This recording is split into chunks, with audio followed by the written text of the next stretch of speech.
What's good, everyone? This is Monkey D, FIC.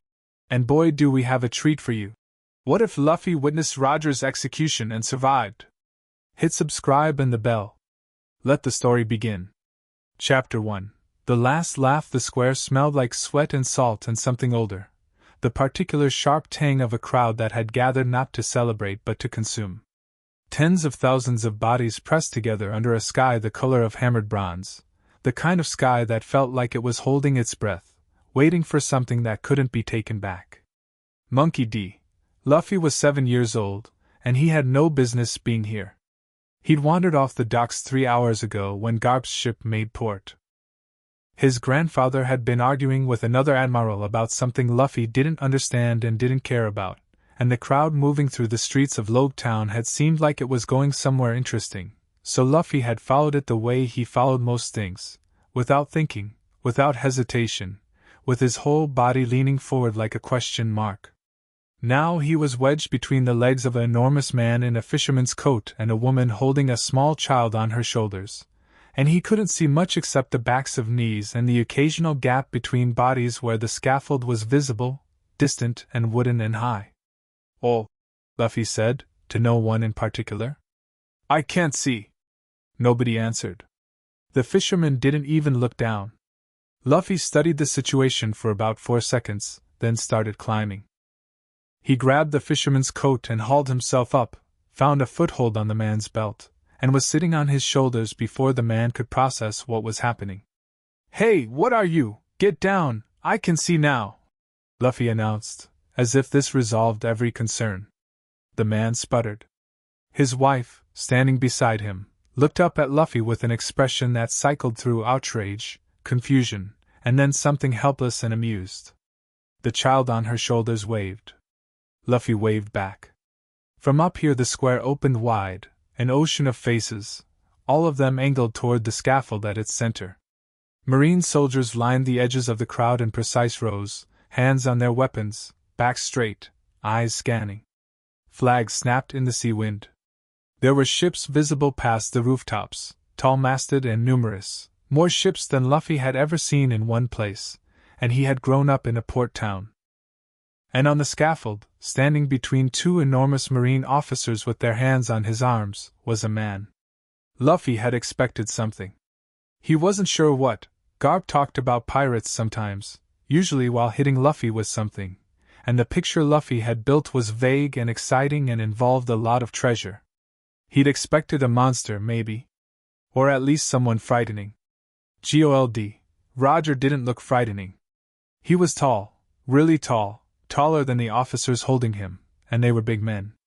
He had dark hair going gray at the temples, a thick beard, and broad shoulders that made him look like he'd been built from ship timber. He wasn't struggling. He wasn't afraid. He was standing in the grip of his captors with such absolute ease that it looked almost like he was the one holding them. Like any moment he might just decide to stop being held and walk away, and there wasn't much the Marines could do about it except watch. The crowd was screaming. Not one thing, everything at once, a wall of noise that pressed against Luffy's ears like water pressure. Some of it was rage, genuine and raw. Some of it was fear. Some of it was grief, which surprised Luffy because he wouldn't have thought you could grieve someone who was still standing. But underneath all of it, underneath the screaming and the boot stamps and the distant crash of the harbor, Loguetown held its breath. A man in marine white climbed the scaffold steps. He was young for someone who looked so certain of himself, with a long coat and a practiced stillness. He held a scroll. He unrolled it.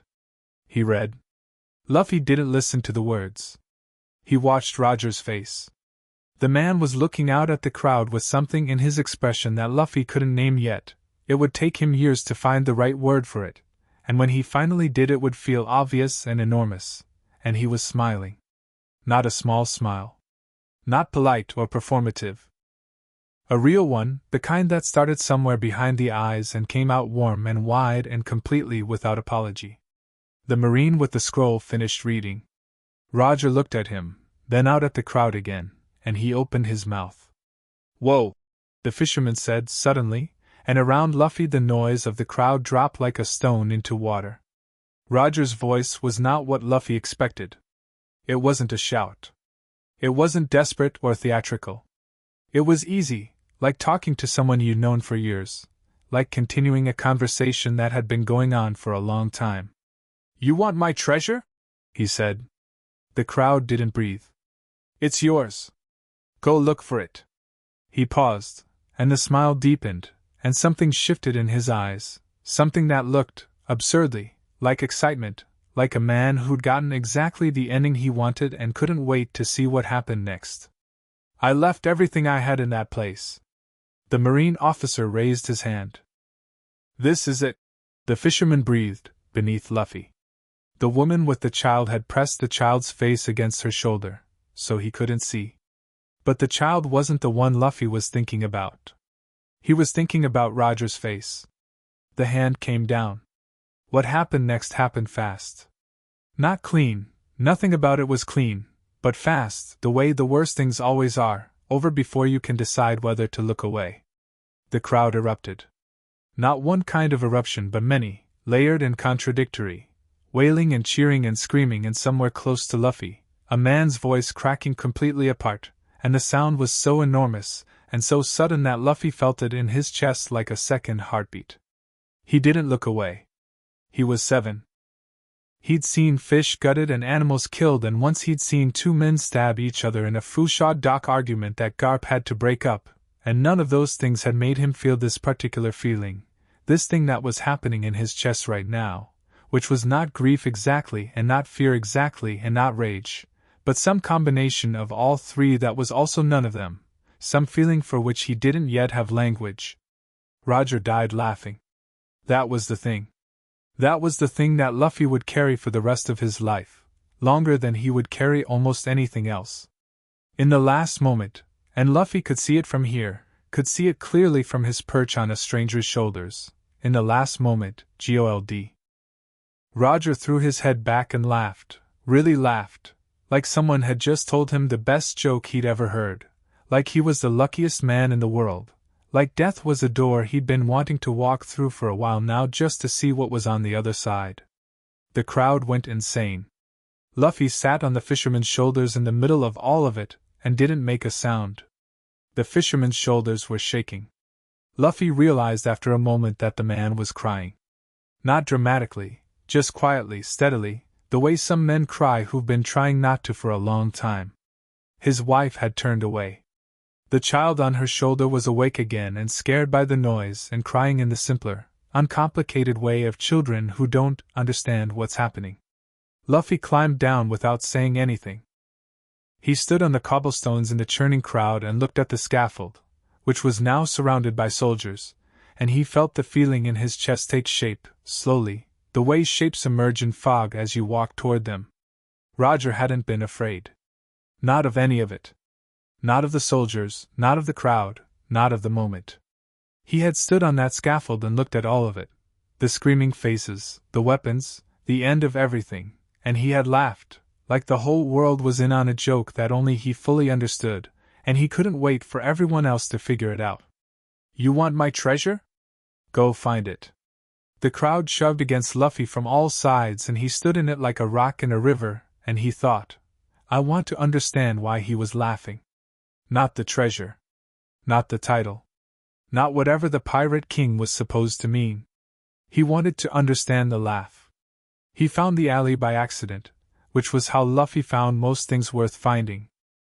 The crowd was thinning in the direction of the harbor, people moving toward the docks or back into the city's streets in the particular directionless surge of a mass of humans who'd seen something large and didn't know what to do with it yet. Luffy moved against the current, smaller than everyone around him, ducking elbows and sidestepping boots, heading toward the harbor because that was where the ships were, and ships were always more interesting than crowds. He turned a corner and nearly walked into a man sitting on an upturned crate. The man was young, older than Luffy, but not by what felt like an enormous amount, though Luffy would later understand he'd been in his late teens, 19 or 20. He had red hair that went everywhere and dark eyes that looked like they'd been crying recently and were currently furious about it. He was holding a bottle of something by the neck and staring at the ground with the fixed intensity of someone trying to set the cobblestones on fire by concentration alone. He was wearing the kind of clothes that said pirate as clearly as if he'd written it across his forehead. Luffy sat down on the ground beside the crate without asking. The red-haired man looked at him. "You lost, kid?" "Probably," Luffy said. "I was watching the execution." Something moved across the man's face. "Yeah?" He laughed, Luffy said. "At the end. Did you know he was going to do that?" The silence that followed was long enough that Luffy turned to look at him properly. The man was staring at him with an expression that was hard to read, surprised, maybe, or something past surprised. His grip on the bottle had tightened. "Yeah," the man said finally. "I knew. Were you sad?" "Yeah." "You're crying," Luffy said, not unkindly. "I know that," the man said. "If you knew he was going to laugh, why are you sad?" The man opened his mouth, closed it, looked at Luffy again with that strange expression, like he was recalculating something. "That's a hell of a question for a kid." "I'm not that young," Luffy said, which he said often and which was almost never true. The man almost smiled. It didn't fully get there, but it tried. He took a drink from the bottle, looked out at the strip of harbor visible from the alley mouth, and was quiet for a moment. The sounds of the crowd were thinning, replaced by gulls and the knock of ships against their moorings. "Because knowing someone's going to face something well doesn't mean watching it doesn't hurt," the man said finally. His voice was rough. "Because that's just what loss is. You can be proud and still be wrecked. You can understand and still wish it had gone different." Luffy considered this.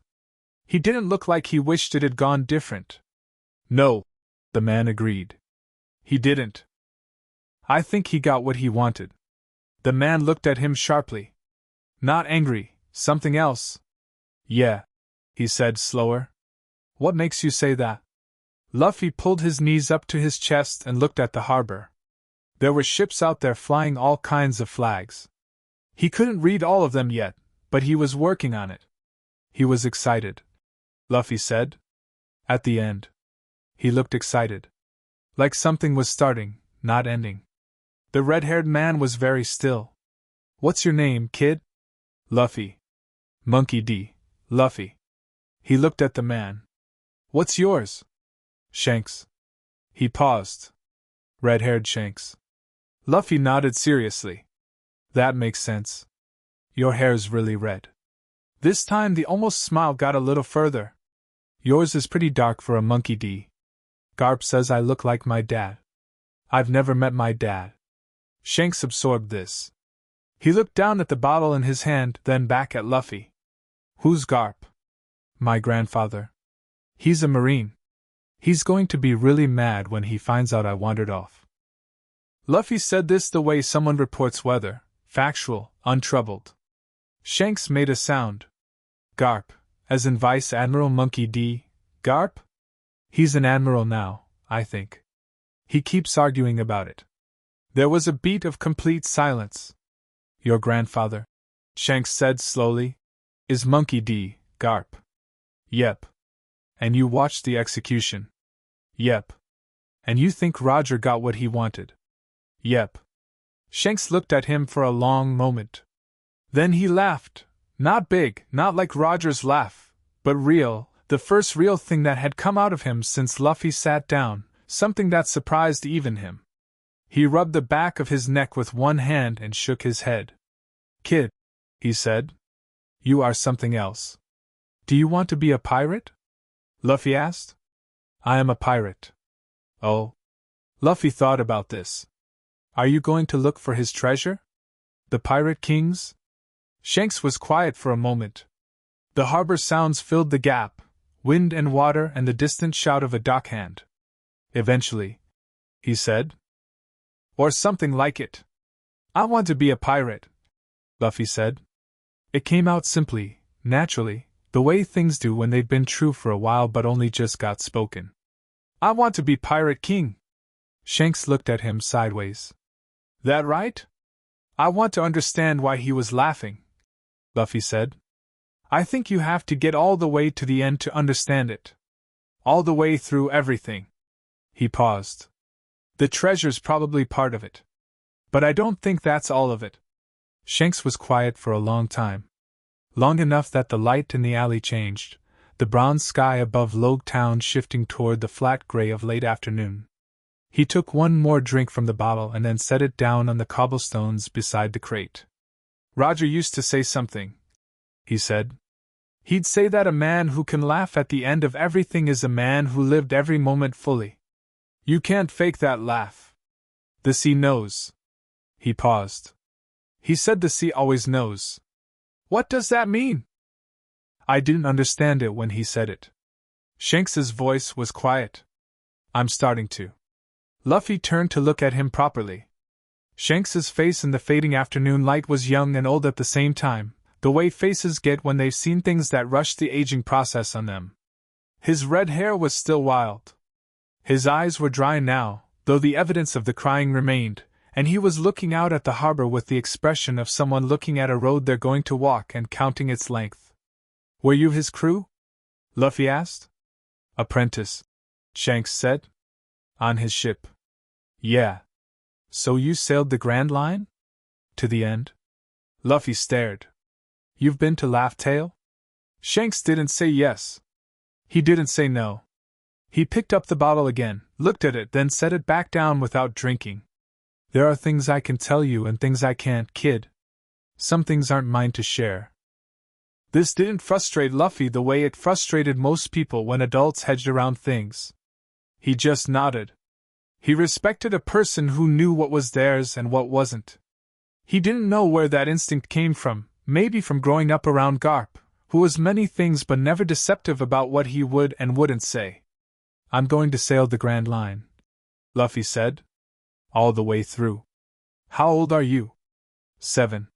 You've got some time. I'm going to train, Luffy said. A lot. And I'm going to get a crew. He paused, constructing this aloud, trying it on. The best crew. People who are going all the way to the end too. Not for me, for themselves. Because you can't have people with you at the end if they're only there for you. I think they have to want it too. Shanks turned to look at him. Full on, now, not sideways, the bottle forgotten entirely. His dark eyes were doing something complicated.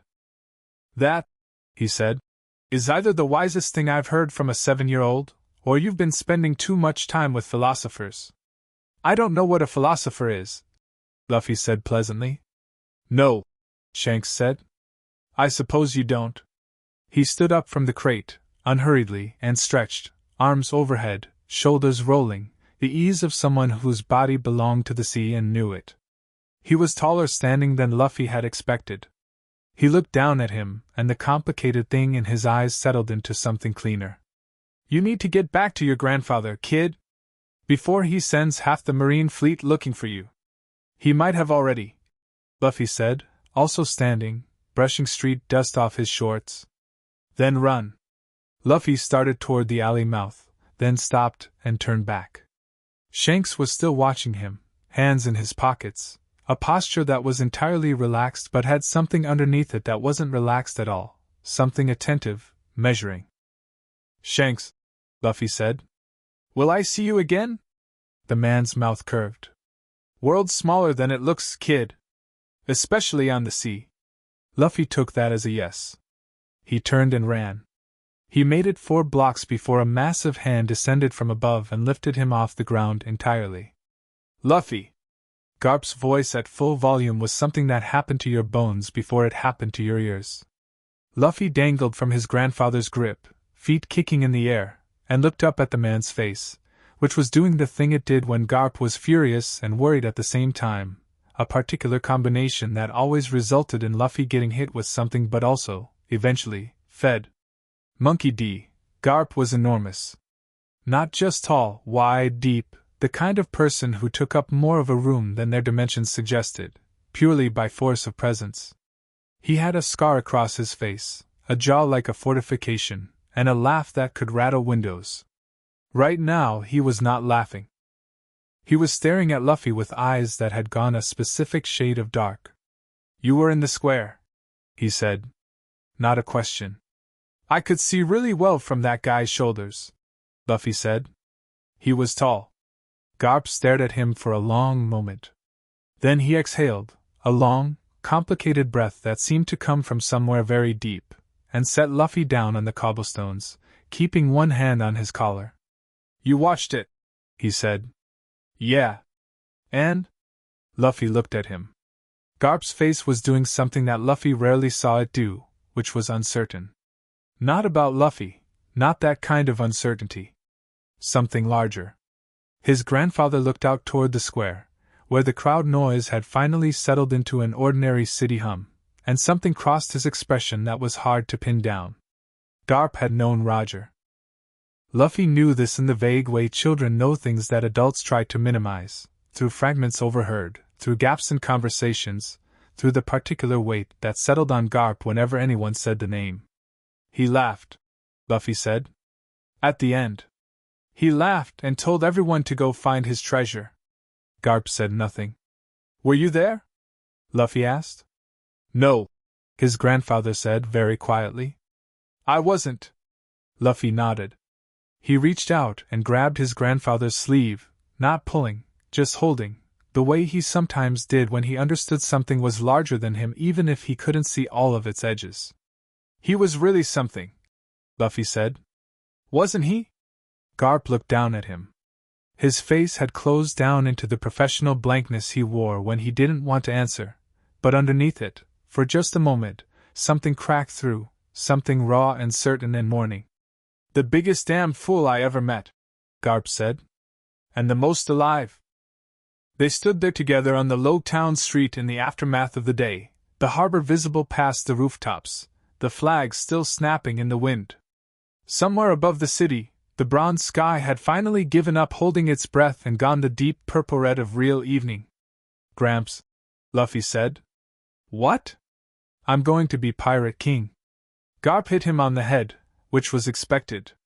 It rattled Luffy's teeth and knocked him sideways a step. But even as he was rubbing the knot forming on his skull, he was watching his grandfather's face, and what he saw there wasn't the exasperation or the disappointment he was supposed to see. What he saw was something closer to recognition. Idiot, Garp said gruffly, and grabbed his collar again and started walking. Come on. You need to eat. Luffy stumbled along beside him, rubbing his head, watching the street, watching the last light catch on the harbor ships. Roger's laugh was still there. Still going off in his chest like something that hadn't stopped yet, like an echo in a room that kept bouncing back and back and back. It's yours. Go find it. Not the treasure. Not really. Something larger. Something Roger had looked at from the scaffold with excitement, with joy, with that impossible laughter, something that was beginning, not ending, that day in the square in Loguetown where Luffy had sat on a stranger's shoulders and watched a man teach him, in his last breath, what living was actually for. The kid didn't know the word will.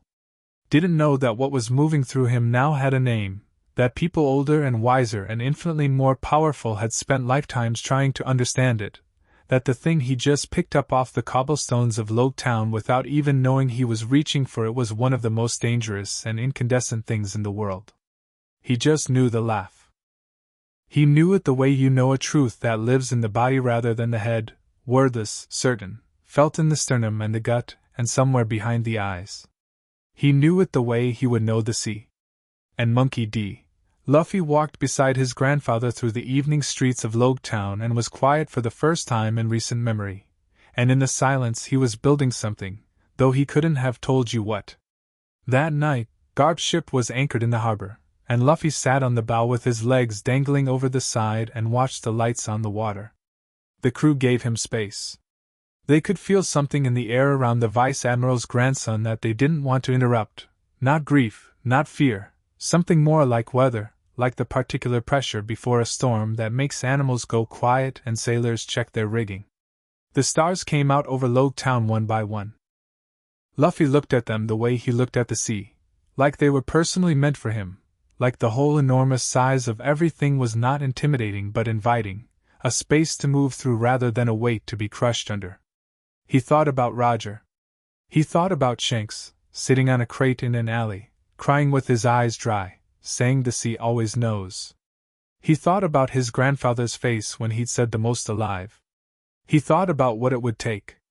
Not the power, he'd sort the power out, that was the smaller problem, the problem with a straightforward answer that involved training and time and sufficient stubbornness, which Luffy had in geological quantities.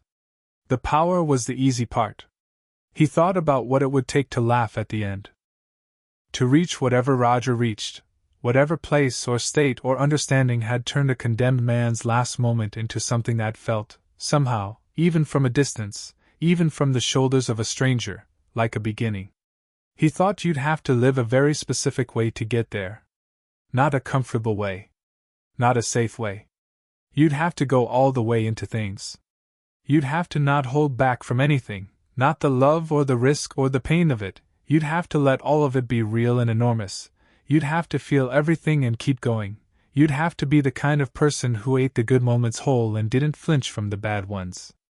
You'd have to take everyone you loved all the way to the end with you. Luffy sat on the bow of his grandfather's ship, 7 years old, and made a decision with the absolute irreversible certainty of someone who doesn't know yet that decisions can be retracted. He was going to live all the way. He was going to feel everything. He was going to go to the end of the Grand Line and find whatever Roger found, and he was going to do it with the best crew in the world, and he was going to be standing at the top of everything, and he was going to laugh, really laugh, the way Roger laughed, because by that point he was going to understand why. He was 7. He didn't sleep much that night. He lay on the bow and looked at the stars and listened to the water, and somewhere in the city behind him, in an alley by the harbor, a red-haired young pirate was sitting with an empty bottle and thinking about a 7-year-old boy who'd said something about not wanting people in his crew who were only there for him. And in a marine debriefing room 3 streets from the harbor, a young lieutenant with silver-white hair was filling out an incident report and paused at the section marked Unusual Observations and wrote, after a moment's hesitation, "Child, approximately 6 to 8 years of age, present at the execution, did not flinch," followed the condemned's last words with visible interest rather than distress, demeanor inconsistent with age. "Recommend no action at this time." He underlined no action at this time, and then crossed it out, and then wrote it again. And in the highest story of a building overlooking the harbor, a man watched Garp's ship through a rain-spotted window and smoked, and did not write anything down because some things are better not recorded, and this man had his father's hands and a revolution in his chest, and he had seen, from a rooftop across the square, a small boy sit on a stranger's shoulders and watch a king die without looking away. He watched the ship for a long time. Then he turned from the window and walked into the dark. Loguetown went to sleep around its harbor, and the ships rocked on the water, and the flags were still in the windless night, and the stars looked down on all of it, the city, the ships, the boy on the bow with his legs dangling, and the echo of a dead man's laugh moved through everything, quiet as tide, warm as lantern light, impossible to unhear. It's yours. Go find it. Chapter 2. The boy who didn't cry. 3 years passed the way years do when someone is working, quickly when you look back, slowly when you're inside them. Dawn Island didn't change much. The mountain forest was still thick and dark and full of things that bit. Dayton's hideout still smelled like old boots and cheap sake. The sea at the bottom of the cliff still made the same sound at the same hour every morning, a deep rhythmic percussion that worked its way into your sleep and became part of how you knew you were home. What changed was Luffy. Not obviously. Not in ways you'd notice if you saw him on the street. He was still small for his age, still wore the same kind of shorts and open shirt, still had that dark hair that went everywhere, and that grin that arrived before the rest of his face had finished deciding what expression to make. He still ate like a natural disaster, and laughed too loud, and had absolutely no concept of personal space or appropriate volume. But Dayton noticed. She noticed because she'd been noticing poor Gasty, Ace, for 3 years before Luffy arrived in her care, and she'd learned to read the particular quietness of a child who was doing something large and private inside themselves. Ace wore his like armor, a constant low-grade ferocity that kept people at arm's length. Luffy's was different. Luffy's was more like a compass needle, always pointing somewhere, always slightly ahead of wherever he was standing, She noticed it most in the mornings. Every morning, before dawn, Luffy was already gone from his mat. She'd find him in the clearing behind the hideout, and what he was doing in that clearing changed. Sometimes it was the cliff runs straight down and back up and down and back up until his legs gave out. Sometimes it was the river, swimming upstream until he couldn't anymore and then doing it again. Sometimes it was just him standing in the middle of the open space hitting a tree trunk with his fists until his hands bled and then hitting it more. The first time Dayton saw the hands, she'd grabbed his wrists and made him look at her. "What are you doing?" she'd demanded. "You'll break them." Luffy had looked at her calmly. "I'm making them harder," he'd said. And then, after a pause, in the same matter-of-fact tone, "It doesn't hurt that much anymore." This was the part that unnerved her.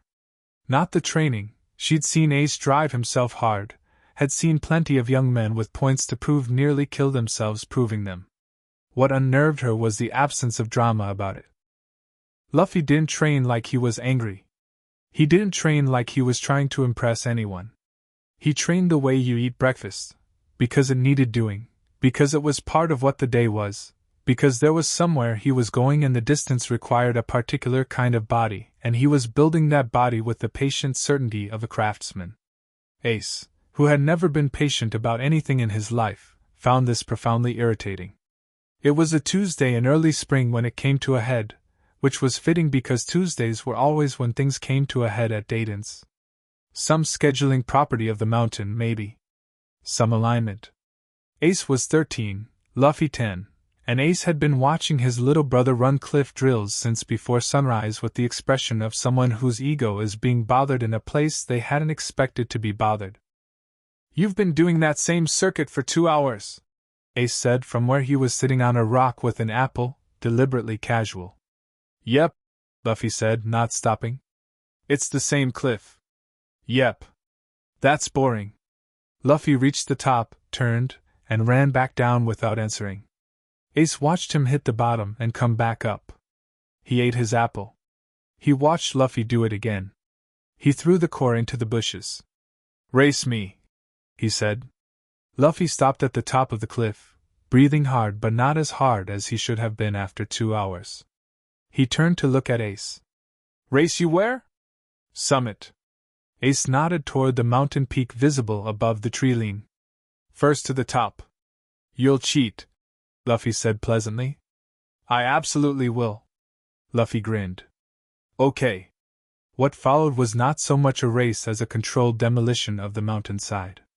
Ace was fast, genuinely, infuriatingly fast, with 3 years of running from Marines and rival gangs built into his muscles. He also cheated, as advertised, using every shortcut, every vine, every questionable handhold on the rock face. Luffy didn't take shortcuts. He went straight up, which should have been slower but wasn't, quite, because there was something different about the way he moved now compared to a year ago, something more certain, like he'd located the right gear and settled into it. He wasn't reckless. He wasn't sloppy.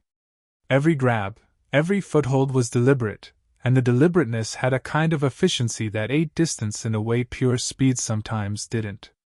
Ace hit the summit 4 seconds ahead of him. He was breathing hard. Luffy arrived and sat on a rock and looked at the sky without the particular gasp and wheeze that Ace had been expecting. "You're not winded," Ace said, suspicious. "A little," Luffy said. "You should be more than a little. That was a 400-meter climb." "I know. I did it yesterday." He looked at Ace. "And the day before." Ace stared at him. "Every day?" "Twice a day, usually." Ace sat down on the rock next to him and looked out at the island below, the forest canopy, the glint of the sea, Dayton's place a brown smudge somewhere in the trees. The morning had come in properly now, the sky a clean pale blue, the air still cold from the night. "Why?" Ace asked. Not the rhetorical why of someone who thinks the thing is pointless. The real why, the one that wants an actual answer. Luffy was quiet for a moment. Long enough that Ace glanced at him, checking. Luffy was looking at the sea with the expression Ace privately called his somewhere else look, the one that showed up whenever he thought nobody was watching, or when he forgot to maintain the easier, louder version of himself. I watched someone die, Luffy said. Ace went very still. In Loguetown. 3 years ago, when Gramps took me on that trip. Luffy's voice was even. It was the public execution. Gold, Roger. The name dropped between them and sat there. Ace was Roger's son. Luffy didn't know this yet, wouldn't know for years, but Ace knew. Ace had known his whole life and had spent his whole life treating the knowledge like a wound he was trying to keep from reopening. He looked at his brother's profile and said nothing. He wasn't afraid, Luffy said. He was excited. Like it was the start of something, not the end. And he laughed. A pause. He laughed like he knew something that the whole crowd didn't. Like he'd already won and the crowd just hadn't figured it out yet. And? Ace's voice came out carefully neutral. And I want to know what that felt like. Luffy looked at him then, direct and simple. I want to get to the end of everything, the whole grand line, the whole sea, and I want to be standing there laughing because I understand it. Not because I'm pretending not to be scared. Because there's actually nothing to be scared of if you've lived right. Ace looked at his brother for a long time. That's insane, he said. Probably. You're 10. Almost 11. You've never left this island. Not yet. Ace looked back at the sea. The thing in his chest, the thing he'd been managing and suppressing and forcing into a particular shape for as long as he could remember, the thing that was half fury and half longing and entirely tangled up in a name he'd never asked for, it did something complicated. Because what Luffy was describing, what Roger had apparently done, wasn't what Ace had been told. He'd been told Roger was a criminal. He'd been told Roger's blood was a curse. He'd built his whole interior life around the project of being something other than what his blood said he was, something earned rather than inherited, something that cancelled the debt. But a man who laughed at death wasn't a curse. A man who laughed at death was something else entirely. I'm going to be king of the pirates, Luffy said. It wasn't a declaration. It was an update. Like he was keeping Ace informed about a plan that was already well underway. I know, Ace said. He'd heard it 100 times. You're going to do something too, Luffy said. Something big. I can tell. Ace looked at him sharply. Luffy wasn't looking at him. He'd gone back to watching the sea, squinting slightly in the morning light, legs swinging off the rock edge. He didn't say it like a challenge or a prompt. He said it the way he said everything true, lightly, definitely, like it was simply a thing that was going to happen. I haven't decided yet, Ace said after a moment. That's okay. Luffy stood up, stretched his arms over his head. You've got time. He looked down at Ace with that grin, the one that was too big for his face and entirely genuine. Race back down? You'll lose again. Probably. Race me anyway. Ace rolled his eyes and stood. Fine. He won. By less than he expected. The thing happened on a Thursday in late spring, which broke Dayton's theory about Tuesdays. Luffy had been in the river. He did this sometimes in the afternoons, not swimming, exactly, more like wrestling with the current, letting it take him and then fighting back upstream, over and over, in an exercise that looked insane from the bank but which he claimed was good for the shoulders. Dayton's boys, Magra and Dogira, had watched him do it for 2 years without commenting because there was a type of focused crazy you just didn't interrupt. On this Thursday he'd been in the river for 3 hours. The current was high from recent rain, faster and rougher than usual, and he'd been pushing against it at the deep bend where the river narrowed and the force of it was enough to knock grown men off their feet. He was working on something. That was clear even from the bank.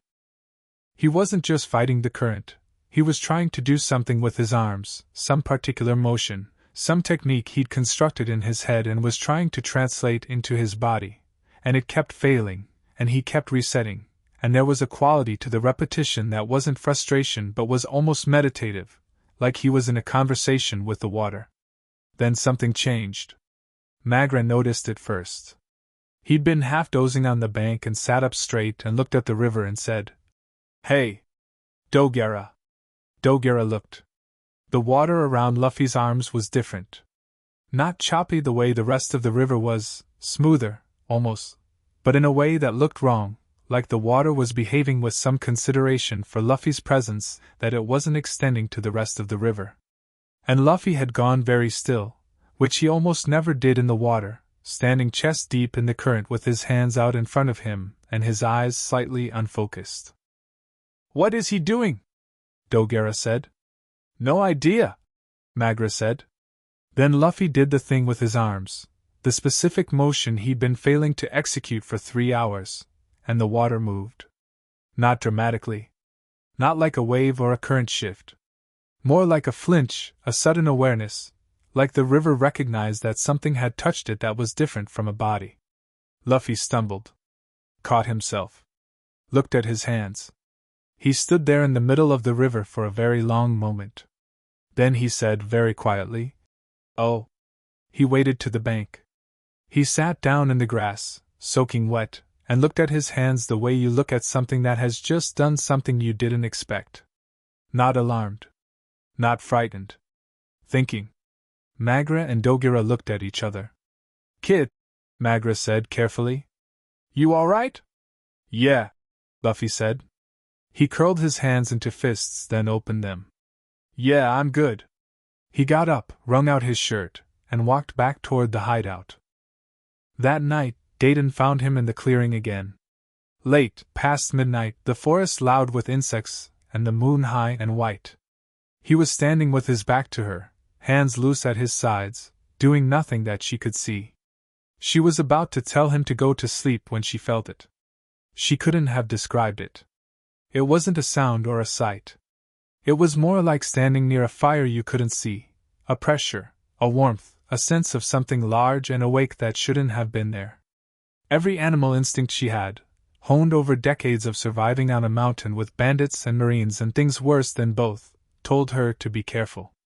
Luffy turned around. His face in the moonlight was perfectly ordinary, young, curious, a little tired. The feeling vanished. "Go to sleep," Dayton said. "In a bit," Luffy said. She stood there for a moment, looking at him. He looked back. Just a kid. Just a 10-year-old kid in the dark.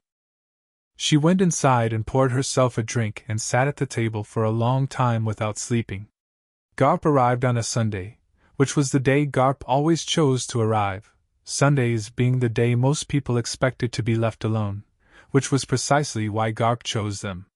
He landed on the island like weather, loud and immediate, and very difficult to argue with. "Luffy! Where are you?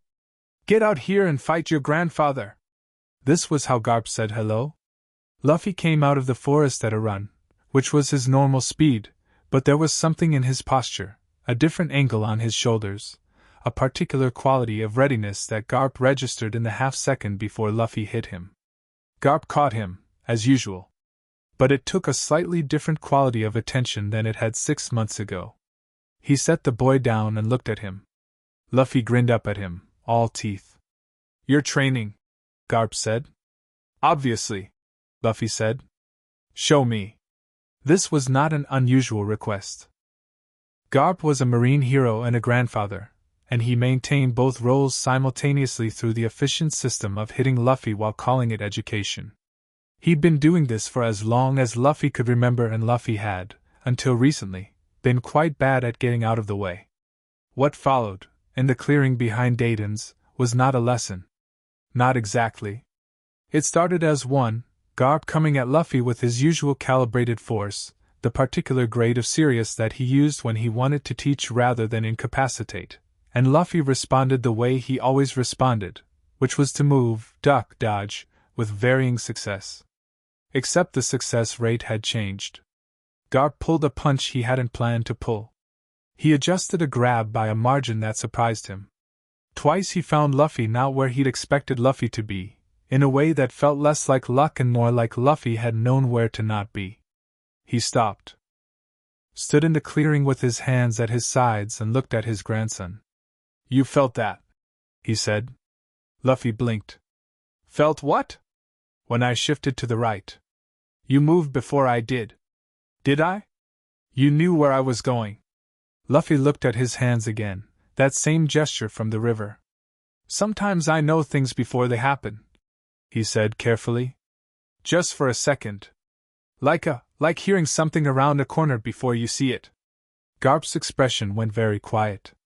It was the specific quiet that descended on him when something was serious, not the fake quiet of professional composure but the real one, the kind that came from somewhere underneath the performance of being Garp. He knew what this was. He'd felt it in the men he most feared and most respected over his career. He'd felt it from Roger, that particular quality of awareness that wasn't supernatural, exactly, but wasn't ordinary either. A thing that lived in the body. A thing that took years, usually, and exceptional circumstances, and a particular personality that could quiet itself enough to hear the world speaking. Luffy was 10. Do you know what hockey is? Garp asked. No, Luffy said. Have you been training deliberately for it? I've been training to understand things better, Luffy said, which was not an answer. I figured if I could get quieter, not outside but inside, I could hear more. He paused. I don't know if that makes sense. It made tremendous sense. It made the kind of sense that sat in Garp's chest like a stone. He had not planned to have this conversation for years yet. He had not planned to have it at all, if he could help it. He'd been planning to let Luffy develop the ordinary way, the slow way, the way that might produce a passable marine if he pushed hard enough and Roger's damn blood didn't win out. He looked at his grandson in the clearing, 10 years old and already listening to the world in a way that took most people decades to figure out, if they ever did. Sit down, Garp said. They sat in the grass. Garp looked at the mountain above them and was quiet for a moment, organizing things. There are 3 types, he said. Observation, what you're doing, though you don't know it yet. Armament, hardening. Conquerors, the rarest one, the type that can't be taught, only born with. He paused. Roger had all 3. Luffy was watching him with complete attention. This was also new. Luffy's attention had always been present, but it moved fast. 5 minutes of full focus before sliding sideways towards something shinier. This version of his attention was different. It stayed. The first one, observation, Garp continued, is what saves your life. Armament is what wins your fights. And conquerors. He stopped. Looked at Luffy. Looked at him for a long time. Conquerors is what makes other people understand who they're dealing with. What does it feel like? Luffy asked. Conquerors. Garp was quiet. Did Roger tell you what it felt like? Luffy pressed. Roger, Garp said slowly, told me it felt like being certain. Not arrogant. Certain. Like when you walk into a room and you're not performing authority, you simply are it. And the world responds. Luffy was quiet for a moment. Then he said, I felt something like that. In the river yesterday. I wasn't trying to. I was just very still inside, and then everything became very clear, and then. He trailed off. Then I felt everyone, Luffy said. Magra and Dogura on the bank. A bird in the tree upstream. You. He looked at Garp. You were on the boat in the harbor. I could feel you. Garp exhaled. I didn't do it on purpose, Luffy said. I was trying to do something with my arms and then everything just opened. The mountain forest was loud around them. Birds in the canopy. The distant river. Wind moving through the top growth. Garp reached out and hit Luffy on the head firmly, which was his most consistent expression of love. Train it, he said. Carefully. Don't push the Conqueror's one. You can't force it, and it'll hurt people if you're not careful with it. He stood, dusting off his knees. And don't tell anyone. Not yet. Why not? Because you're 10, Garp said. And there are people in this world who would come to this island if they knew. Luffy looked at him steadily. I'm not afraid of people coming. Garp looked at him. I know, he said. That's why I am. He said it without drama, stated it flatly, and then walked back toward the hideout, and Luffy sat in the clearing and watched him go and felt, in his chest, the familiar echo, The one that had started in Loguetown and hadn't stopped, and thought about what Roger's conqueror's hockey must have felt like, standing on that scaffold, radiating certainty at a crowd of 50,000 people. Not performing it. Simply being it. Summer came to Dawn Island wet and wild, and Ace turned 14 and challenged a crew of pirates in the harbor and nearly died, and Luffy found him before Dayton did and sat with him through the fever and said almost nothing, which was how Luffy handled the things that scared him, not with noise but with presence. On the third day of the fever, when Ace was lucid enough to talk but not enough to perform toughness, he said, "I keep thinking about what you said. About Roger." Luffy, sitting cross-legged on the floor with his back against the wall, looked at him. "What about it?" "About wanting to understand the laugh." Ace was looking at the ceiling. His voice was rough. What if the laugh wasn't about having won? What if it was about not caring whether he'd won? Luffy considered this seriously. "That's not it," he said after a moment. "How do you know?" "Because he told the crowd to go find his treasure. If he didn't care about winning, he wouldn't have wanted anyone to find it." Luffy tilted his head.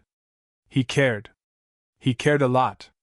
The winning wasn't about him, I think. It was about what came next. The stuff that was going to happen after he was gone. Ace was quiet for a moment. "That's a strange thing to care about. What happens after you're gone?" "That's what people who love things do," Luffy said. "They make sure the thing keeps going."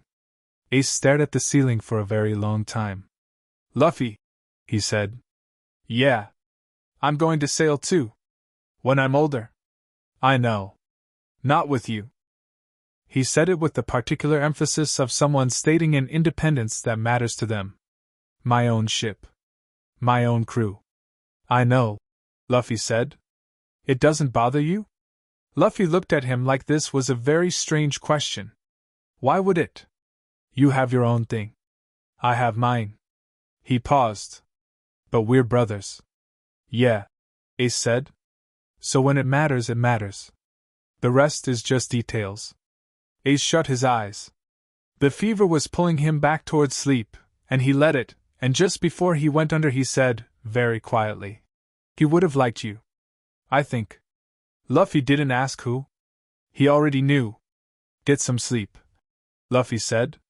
"The last thing that happened that year, that mattered in the particular way some things matter, not loudly but deeply, permanently, was a night in early autumn. Luffy had climbed to the cliff above the harbor. He did this sometimes in the evenings, watching the ships that passed the island's waters on their way to somewhere else, counting the flags he recognized. He'd started teaching himself to read charts from an old water-damaged book he'd found in Dayton's storage, and the flags were part of that, building the map in his head, understanding who sailed where and why. A ship passed that night flying a flag he hadn't seen before. Even at distance, in the failing light, there was something about it. Something in the way the ship moved, with the easy authority of something that had been on the sea a long time, that belonged to it. He watched until it was out of sight. Then he sat in the dark and let the observation open the way it sometimes did now, not fully, not trying to push it to its edge, but enough to feel the island around him, the sleeping weight of the mountain, the animals in the forest, the people in Dayton's place, Ace's familiar presence somewhere below. And something further. On the water, already past the horizon but still, somehow, present, the way a bell is still present after it stops ringing, a feeling. Large. Old. Utterly certain. Gone before he could examine it. He sat with the absence of it for a long time. He thought, the sea is full of enormous things. Then he thought, good. Then he stood up, stretched, and climbed back down the cliff in the dark, moving easily, his hands and feet finding the holds without his eyes needing to help much anymore. At the bottom he looked back up at the cliff face, at the distance he'd just come down, at the dark mountain above it. 3 years ago he'd watched a man die laughing on a scaffold in a city square. 3 years of mornings before dawn. 3 years of the river and the cliff and the clearing.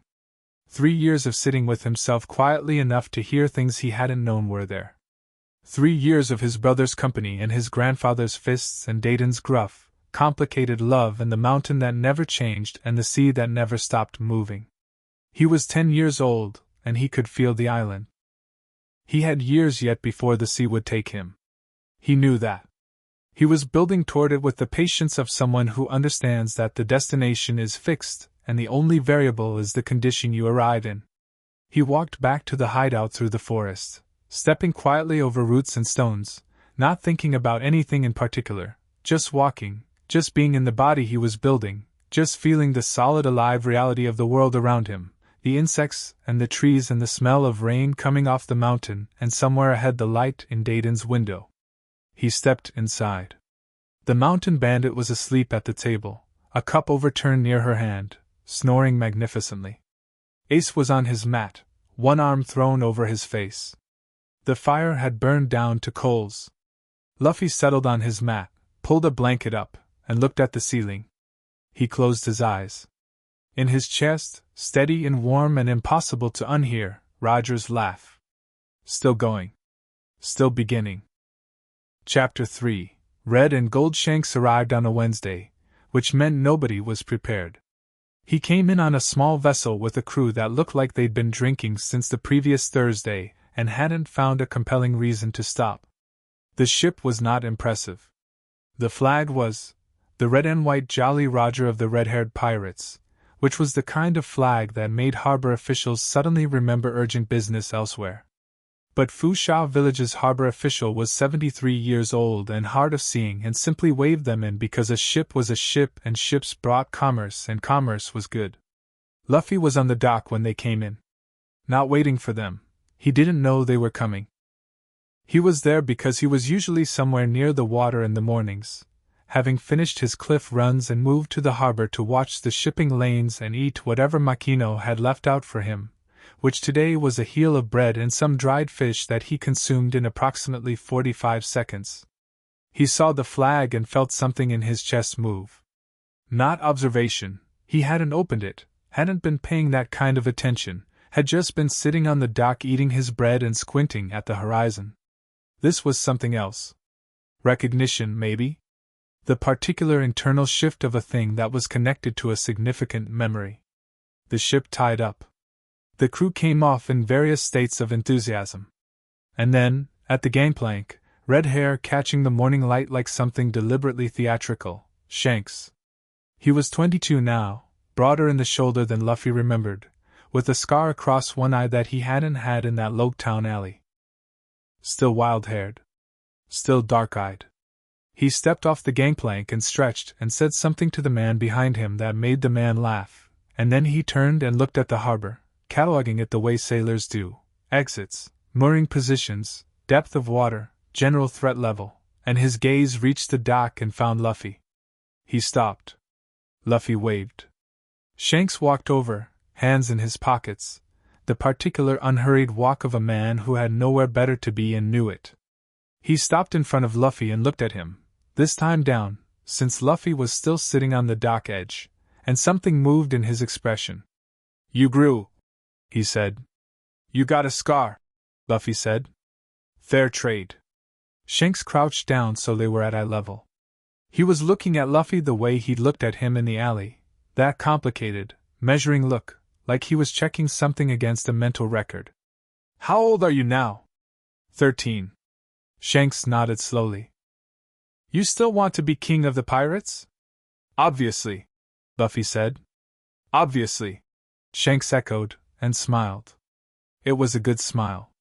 The kind that started in the eyes and worked its way out. "Thought you might have grown out of it." "People don't grow out of true things," Luffy said. Shanks looked at him for a moment. Then he sat down on the dock next to him, legs hanging over the side, and looked at the harbor the way Luffy had been looking at it. "No," he agreed. "I suppose they don't." They ended up in the party's bar because that was where Shanks always ended up in Fu Sha Village, apparently, and because Makino made the kind of atmosphere that pirates with good instincts tended to find their way toward, not loud, not quiet, clean without being precious, the sort of place where you could talk or not talk and both were fine. Luffy sat across from Shanks at a corner table and ate everything Makino brought without registering what it was. Because he was looking at Shanks and thinking about Loguetown and processing 6 years of distance between that alley and this table. You were on his ship, Luffy said. Shanks, who had just lifted a cup, lowered it. We talked about this. I know. I've been thinking about it for 6 years. You've been thinking about our conversation for 6 years. And about the execution. Both. Luffy leaned forward on his elbows. You said the sea always knows. What does that mean? I still don't understand it. Shanks looked at him. He set the cup down, turned it in his hands. Outside the bar, Fu Sha village was doing its morning things. Fishermen, merchants, children, the particular peaceful noise of a place that had never had reason to be afraid. Roger used to say the sea could feel intention, Shanks said. Not in a mystical way, not magic. But the sea responds to what a person actually is, not what they say they are. You can't lie to it. He paused. Men who go out there full of fear drown. Men who go out there full of performance get humbled. Men who go out there knowing exactly what they want and who they are. He stopped. What? Luffy said. They tend to find things, Shanks said. Disproportionately. More than chance explains. Roger found everything, Luffy said. Roger was the clearest person I ever met, Shanks said. About what he wanted, what he believed, who he loved. Not simple, he was complicated as hell, actually. But clear. There's a difference. He looked at Luffy. You're similar. In that specific way. Luffy didn't respond to this as a compliment or a dismissal. He just filed it, which was what he did with things that felt true. You came back here, he said. To Fu Sha. Why? Shanks was quiet for a moment. Call it instinct. The sea told you? He half smiled. Something like that. He picked up the cup again. I've been trying to figure out what to do with myself since Roger died. It's been 6 years of motion, mostly. Sailing without a specific destination. He paused. It's not as satisfying as you'd think for a pirate. What did you do on Roger's ship? What was your job? I was an apprentice. I fetched things. I listened. I watched everything and said very little, which is the opposite of my natural inclination. He smiled. Roger thought silence was a skill worth developing. It is, Luffy said. Shanks looked at him. How would you know? You've been loud since before you could walk, if your grandfather's stories are any guide. Garp talks about me? Garp talks about you constantly. The man is incapable of shutting up about his grandson, which is very funny given that he spends all his time pretending he wants you to be a marine. Shanks leaned back in his chair. He came through an island I was anchored at, about 2 years ago. Spent an entire evening telling me about you. I don't think he knew I'd met you. Luffy processed this. What did he say? That you were stubborn. A pause. That you were strong. Not physically strong, the other kind. The kind you don't run into often. Shanks was looking at him with that direct, steady attention again. He said you went to that execution and came back different. Not broken different. Decided different. I was already decided, Luffy said. I just understood the reason better. What's the reason? The laugh, Luffy said simply. I want to earn it. The real version, not a fake one. The kind you can only have if you've gone all the way through everything and done it honestly. He looked at Shanks. You understand that, right? You've been at the end. You know what's there. Shanks was very still for a moment. I know what was there when Roger reached it, he said carefully. That doesn't mean I know what'll be there when you do. These things aren't identical for everyone. I know, Luffy said. That's the point. I have to find my own version. Shanks exhaled slowly. He looked at the ceiling, then at his hands, then at Luffy. Something had been shifting in his expression since they'd sat down, some subtle progressive change, like a man who'd come into a room expecting one thing and found something that required significant recalibration. You're 13, he said. Almost 14. Stop adding months. It adds up, Luffy said. Shanks laughed. Real and sudden, the way good laughs always are. He shook his head. You're infuriating. You know that? People keep telling me that, Luffy said pleasantly. I don't know why. The crew of the red-haired pirates, in the way of pirates everywhere, made their presence known in Fusha village quickly and with enthusiasm. They drank. They played cards. They told increasingly elaborate lies about their adventures to anyone who'd listen, which in a small harbor village was nearly everyone.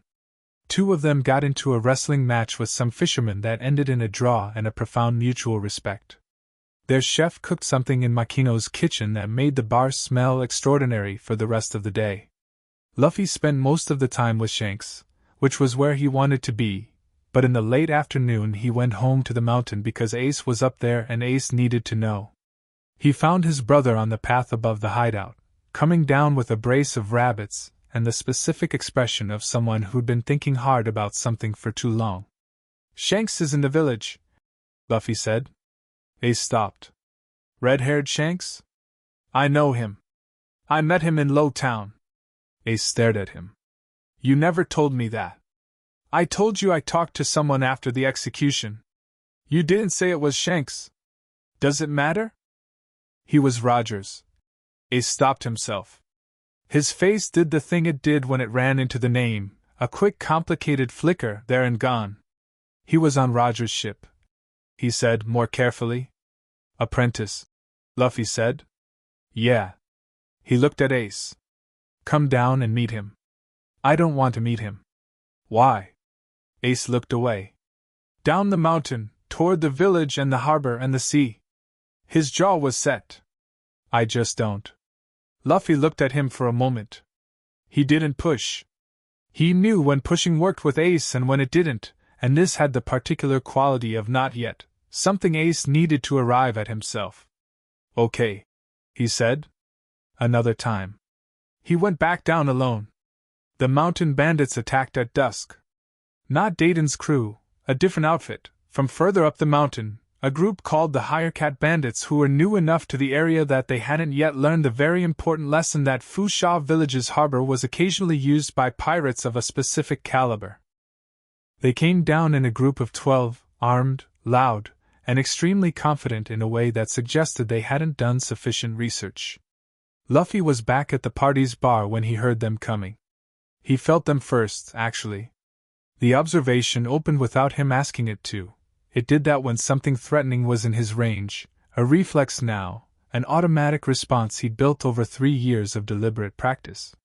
12 bodies moving with purpose through the village's eastern approach, moving fast, armed, spread into a loose assault pattern.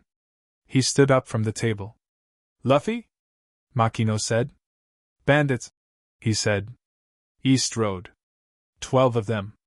The bar went quiet. Shanks's crew looked at each other. Shanks himself, at the bar, turned to look at Luffy with that assessing expression. How do you know? One of the crew asked.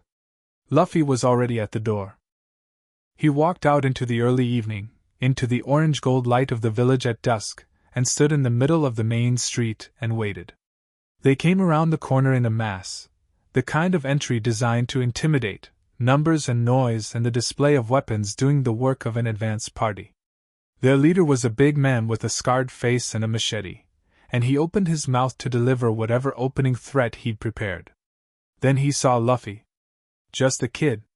13, thin, standing in the middle of an otherwise empty street. The bandit leader's prepared threat got somewhat derailed by this. He'd been expecting merchants, civilians, the kind of people who responded to 12 armed men with appropriately satisfying terror. You lost? Luffy asked. Behind him, from the party's bar, the red-haired pirates were filing out. Not urgently. Not dramatically.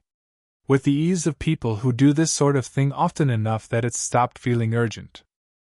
They arranged themselves in the street without being arranged, the way people who fought together a long time naturally occupy space. But they weren't in front. Luffy was. The bandit leader looked at the pirates behind the kid, recalculated, pointed his machete at the general situation. Robbery, he said, attempting to recover. Wallets, jewelry, valuables. Merchants contribute first. No, Luffy said. The man blinked. Kid, I've got 11. Luffy moved. Not fast, exactly, not supernatural, not yet, not the kind of speed he'd have in 5 more years. But decisive, and with the complete absence of hesitation that is sometimes more effective than speed. He crossed the distance between himself and the leader in the time it took the man to finish processing that the kid had started moving, and he hit the man in the solar plexus with an open palm that had 3 years of cliff runs and river training behind it. The leader sat down immediately, and with conviction. The remaining 11 bandits stared. 2 of them came at him. He stepped left, and the first one's momentum carried him past, then turned and caught the second one's wrist, and used it to make the second one introduce himself to the ground. It was clean. Economical. There was no showmanship in it, just a precise understanding of how bodies move and where force needs to go and when to step. The other 9 decided to look at the pirates behind him. Oh, said Shanks's first mate, a man called Lucky Roo, enormous and cheerful. You should probably run. They ran. Luffy looked at the 2 men on the ground, then at the leader sitting in the dirt holding his midsection, then turned back toward the bar. He was not breathing hard. He looked, if anything, slightly thoughtful, the way you look after testing something and finding it performed as expected. Shanks was standing at the bar's doorway with his arms crossed and an expression on his face that Luffy couldn't read immediately. The rest of the crew was looking at Luffy with a range of expressions: surprise, amusement, something in the case of a few of them that looked like respect. You fought, Shanks said. They were going to rob the village, Luffy said. There were 12 of them. There are 12 of them, Luffy corrected, since 2 were still on the ground and 1 was still sitting up. I didn't count wrong. Shanks looked at him. You didn't wait for us.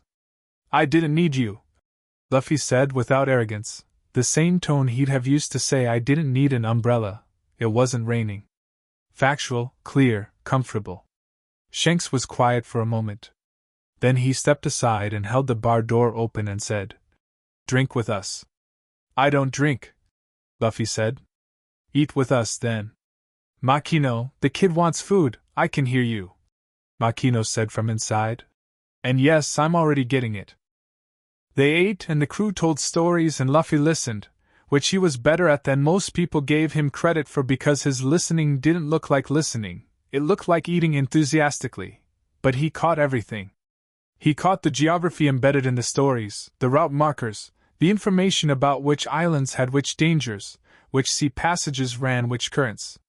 He caught the references to people, names recurring across different stories, a web of the world's significant figures drawn in anecdote. He caught, most clearly, the things Shanks said and didn't say. Shanks was generous with stories of his own crew's adventures. He was perfectly fluid and charming when talking about the sea, about islands, about fights and storms and strange happenings on the Grand Line. He went silent only in very specific places, when Roger's name came up, and when anyone mentioned the new generation of pirates beginning to stir, and when the conversation moved toward what Shanks himself was building toward.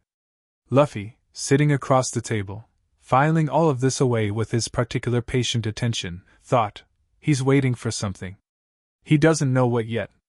After the crew had gotten sufficiently deep into their various entertainments that a private conversation was effectively private, Luffy said, What are you going to do? Shanks looked at him across the table. Tonight? With yourself. With your crew. What's the direction? A pause. That's a large question. You've been sailing without a specific destination for 6 years, Luffy said. I've been on this island for 6 years, training every day. At some point I'm leaving. What are you doing when I go? Shanks set down his cup. He looked at Luffy with that full attention, the measuring quality that was one of the first things Luffy had noticed about him in the alley, the quality of a man who didn't waste focus. You're planning to leave soon, Shanks said. It wasn't a question. When I'm ready, Luffy said. A year or 2. Maybe sooner. You're 13. I know. But the training's going the right direction. And I need a crew before anything else. I can't get a crew by staying on this island. Shanks leaned forward on his elbows, mirroring Luffy's earlier posture. What kind of crew are you looking for?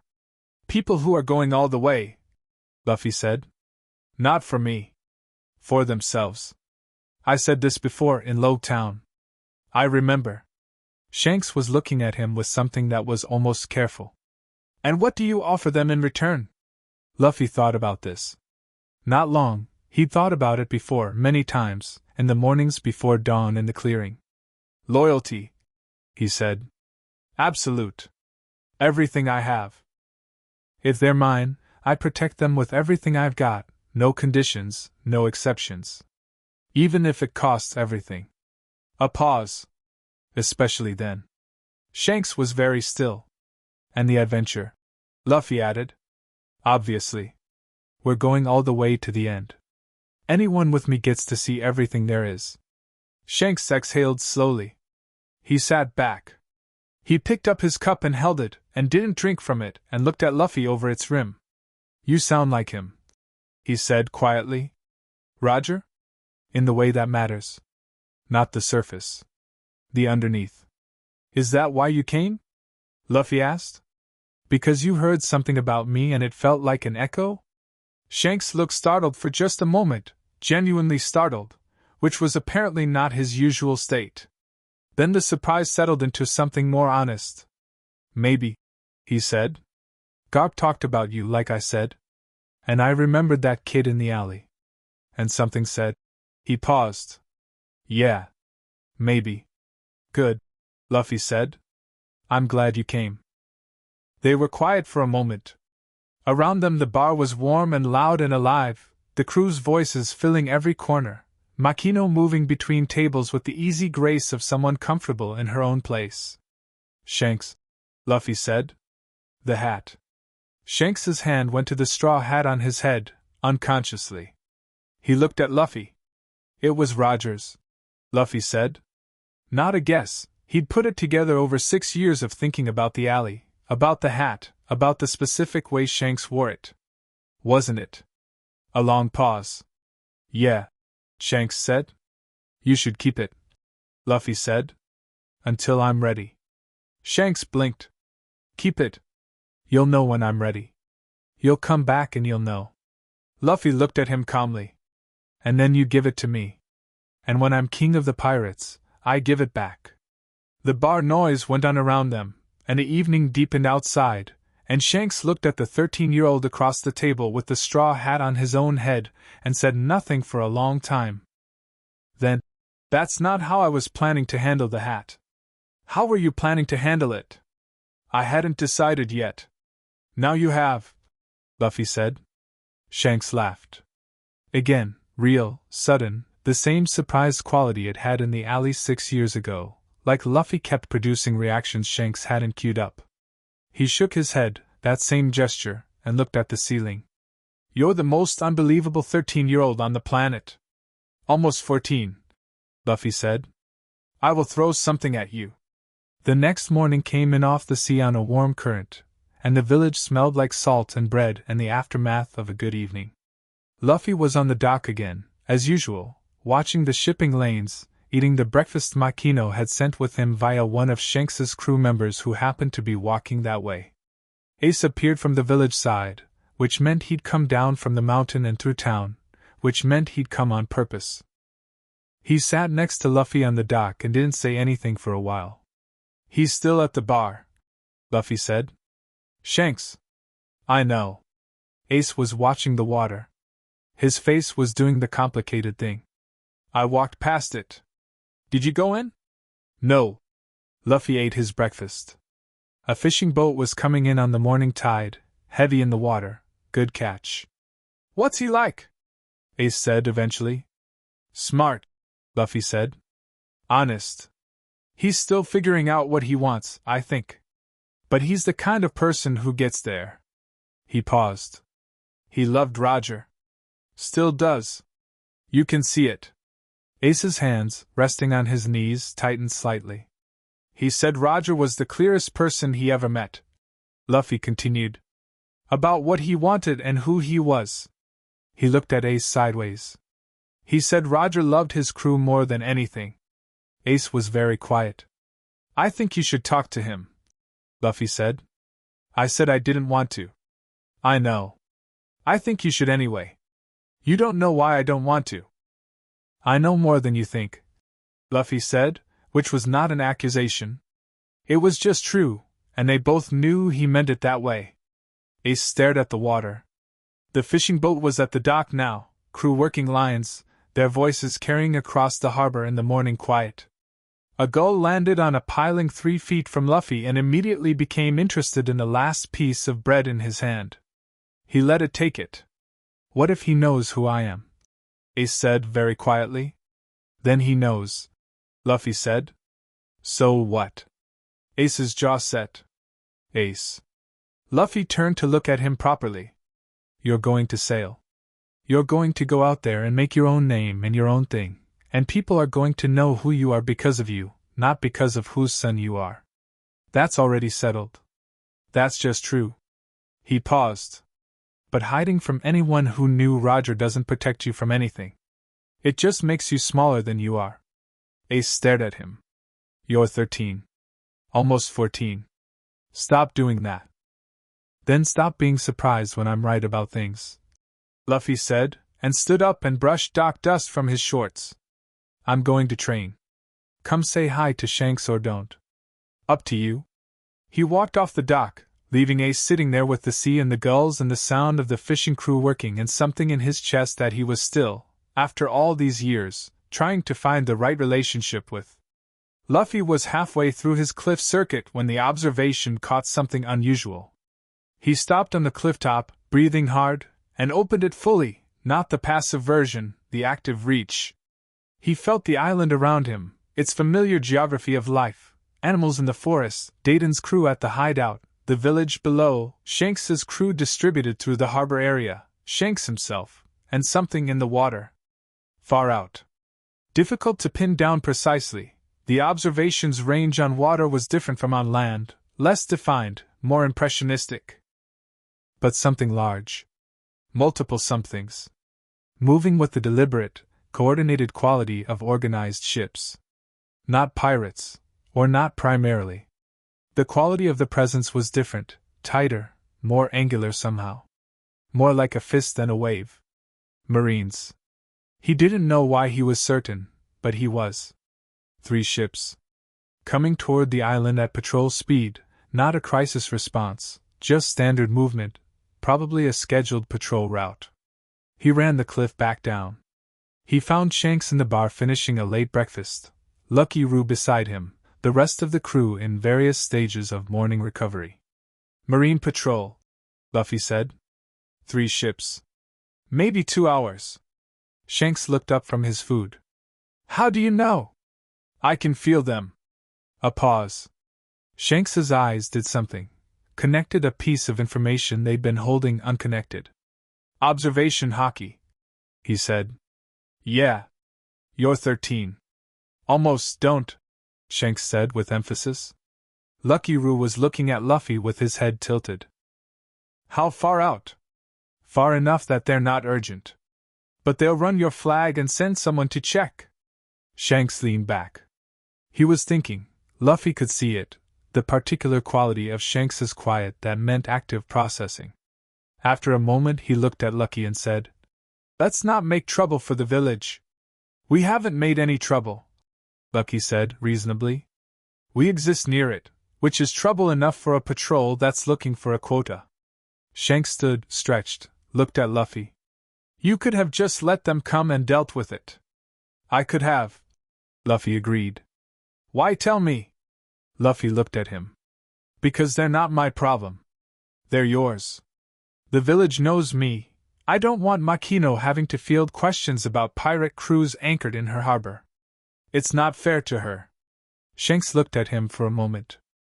Then at Makino, who was behind the bar and had heard everything and was looking at Luffy with an expression that was part pride and part exasperation and mostly love. Fair enough, Shanks said. The crew organized themselves with the practiced efficiency of people who had rehearsed departure under time pressure enough times that it was no longer stressful.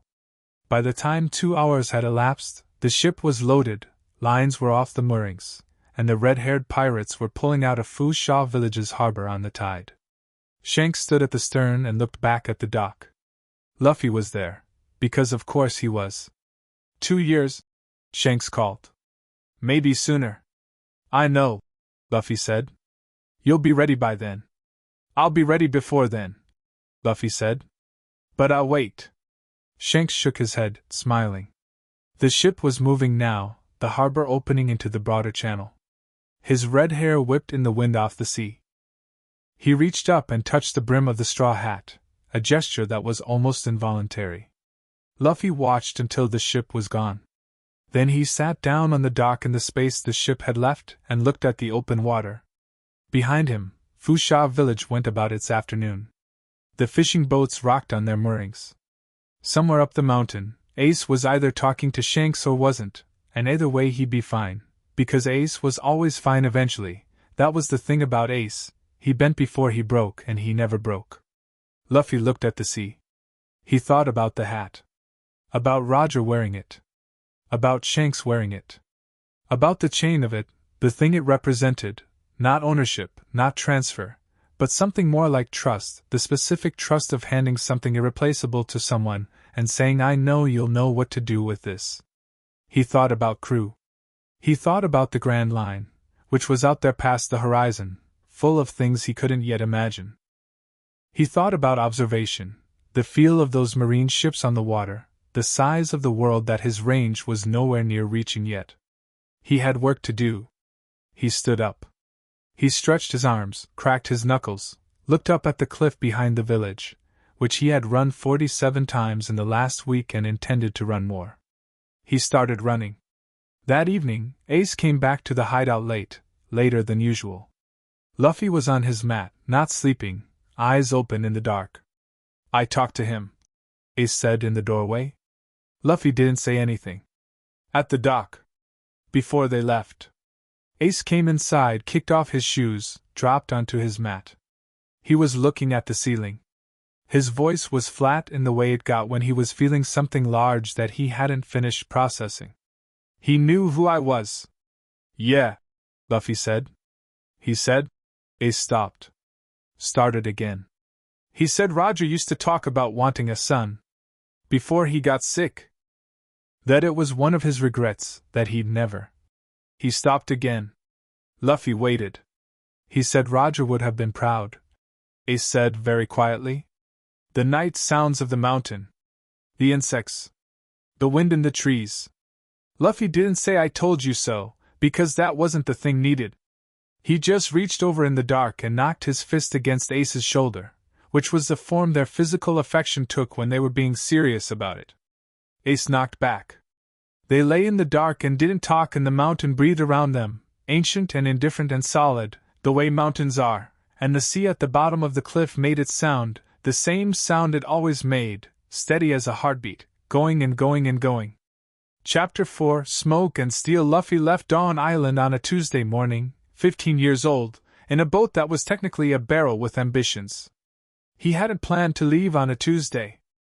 He hadn't planned to leave on any particular day, actually. The planning had all been about the going, not the specific date of departure.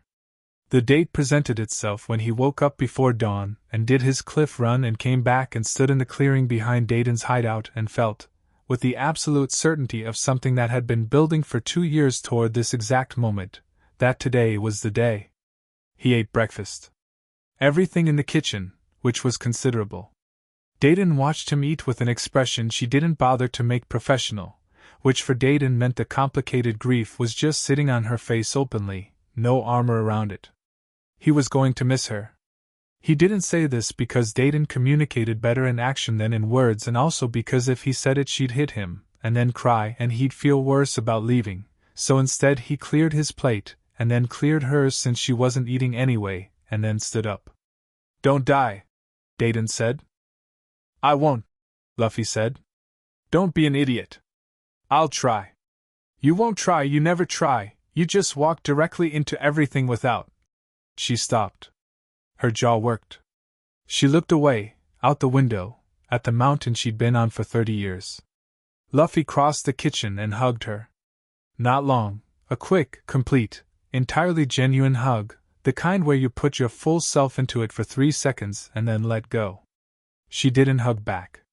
Her arms came up and then he was already stepping away and she was left holding air, and the expression on her face was extraordinary. Tell Ace I said see you later, Luffy said. Tell him yourself, Dayton said roughly. He's already gone. I can feel him, he's on the East Cliff. He's being dramatic about saying goodbye. Luffy grinned. He'll be fine. Tell him I said his swordsmanship is still too stiff. He'll hit you for that. He'll have to catch me first.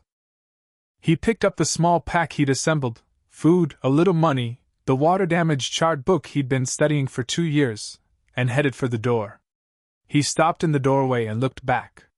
Dayton was still looking at the window. I'll be king of the pirates, Luffy said. Come see me when I am. I'll be dead, Dayton said. You'll take forever. I'll be fast, he said. He went down the mountain. At the bottom, in Fusha village, he stopped at the party's bar because Makino was standing in the doorway, which meant she'd known he was coming, which meant the observation was doing things he hadn't asked it to do around people he was connected to. She hugged him properly, both arms, long enough to matter. He let her. Shanks left something, she said, and handed him a sealed envelope. He opened it on the dock, reading slowly. He was a better reader than anyone had expected him to become, mostly because charts had required it. Inside was a hand-drawn map of the first major shipping lanes, a brief note that said east of here first, then south, don't be an idiot about the calm belt, and at the bottom, in different ink, like it had been added later, I'll find you when you're ready for the hat. The sea will know. He put it in his pack. The barrowboat was tucked under the dock. He'd built it himself, over 6 months, in the evenings. It wasn't beautiful. It was functional, watertight, had a mast and a makeshift sail and a steering oar, and it was genuinely offensive to look at from an aesthetic standpoint, but Luffy had never been particularly invested in aesthetics. He pushed it out, climbed in, caught the morning wind off the mountain, and sailed away from Dawn Island. He didn't look back. Not because leaving didn't matter, it mattered enormously. He could feel it in his chest, the weight of everything he was putting distance between himself and. He didn't look back because he was looking forward, and his eyes were already on the horizon, and the horizon was full. The island was called Miro, and it had 3 things notable about it: a decent harbor, a fish market that smelled exactly like what it was, and a marine base that had, over the past 2 years, become something considerably worse than a marine base. Captain Voss Cradle had run the Miro base for 26 months. He was 41 years old, had a jaw like a geological feature, and had decided, somewhere around month 8 of his posting, that the simplest way to run a port was to own it. Not officially. Not on paper. But the fishing consortiums paid him monthly, the merchants paid docking fees that went to a private account rather than a marine fund, and anyone who complained found their fishing licenses revoked, or their ships flagged for inspection at inconvenient times and in inconvenient quantities. He was not a stupid man.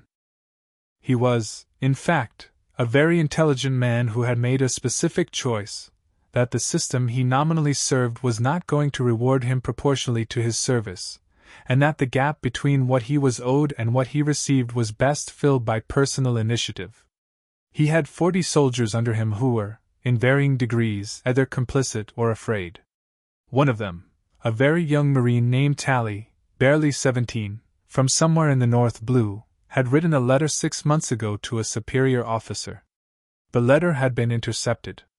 Tally had been assigned exclusively to the harbor's most unpleasant maintenance duties since then and understood clearly that this was the merciful version of what could have happened. This was Miro's situation when Luffy sailed into its harbor on a Tuesday afternoon in a boat that looked like it had lost an argument with a cooper. He was hungry, which was the whole reason he'd stopped. The observation had told him there was an island in range and islands had food, and he'd eaten everything he'd packed in the first 2 days and had been running on caught fish for 3 more, which was fine but finite. The harbor at Miro was busy, fishing boats, merchant ships, one marine vessel at the military dock, clean and white and flying the proper flag. Luffy pulled his barrowboat up to a free mooring and tied it, and climbed out, and immediately started looking for food. He found a market stall and bought 3 portions of grilled fish and ate them in the approximate time it took the vendor to blink, then bought 3 more and ate those walking. He was halfway through a 4th portion, some kind of spiced mackerel on flatbread that was genuinely excellent, when he noticed the men. They were collecting. That was the only word for it. 2 men, civilian clothes but military posture, going stall to stall with a ledger and a lockbox, and the vendors were opening their cash boxes and handing money across with expressions that were identical, not reluctant, not generous, just absent, the specific blankness of people who have done something unpleasant so many times it has stopped registering as unpleasant and become simply a condition of existing. Luffy watched them.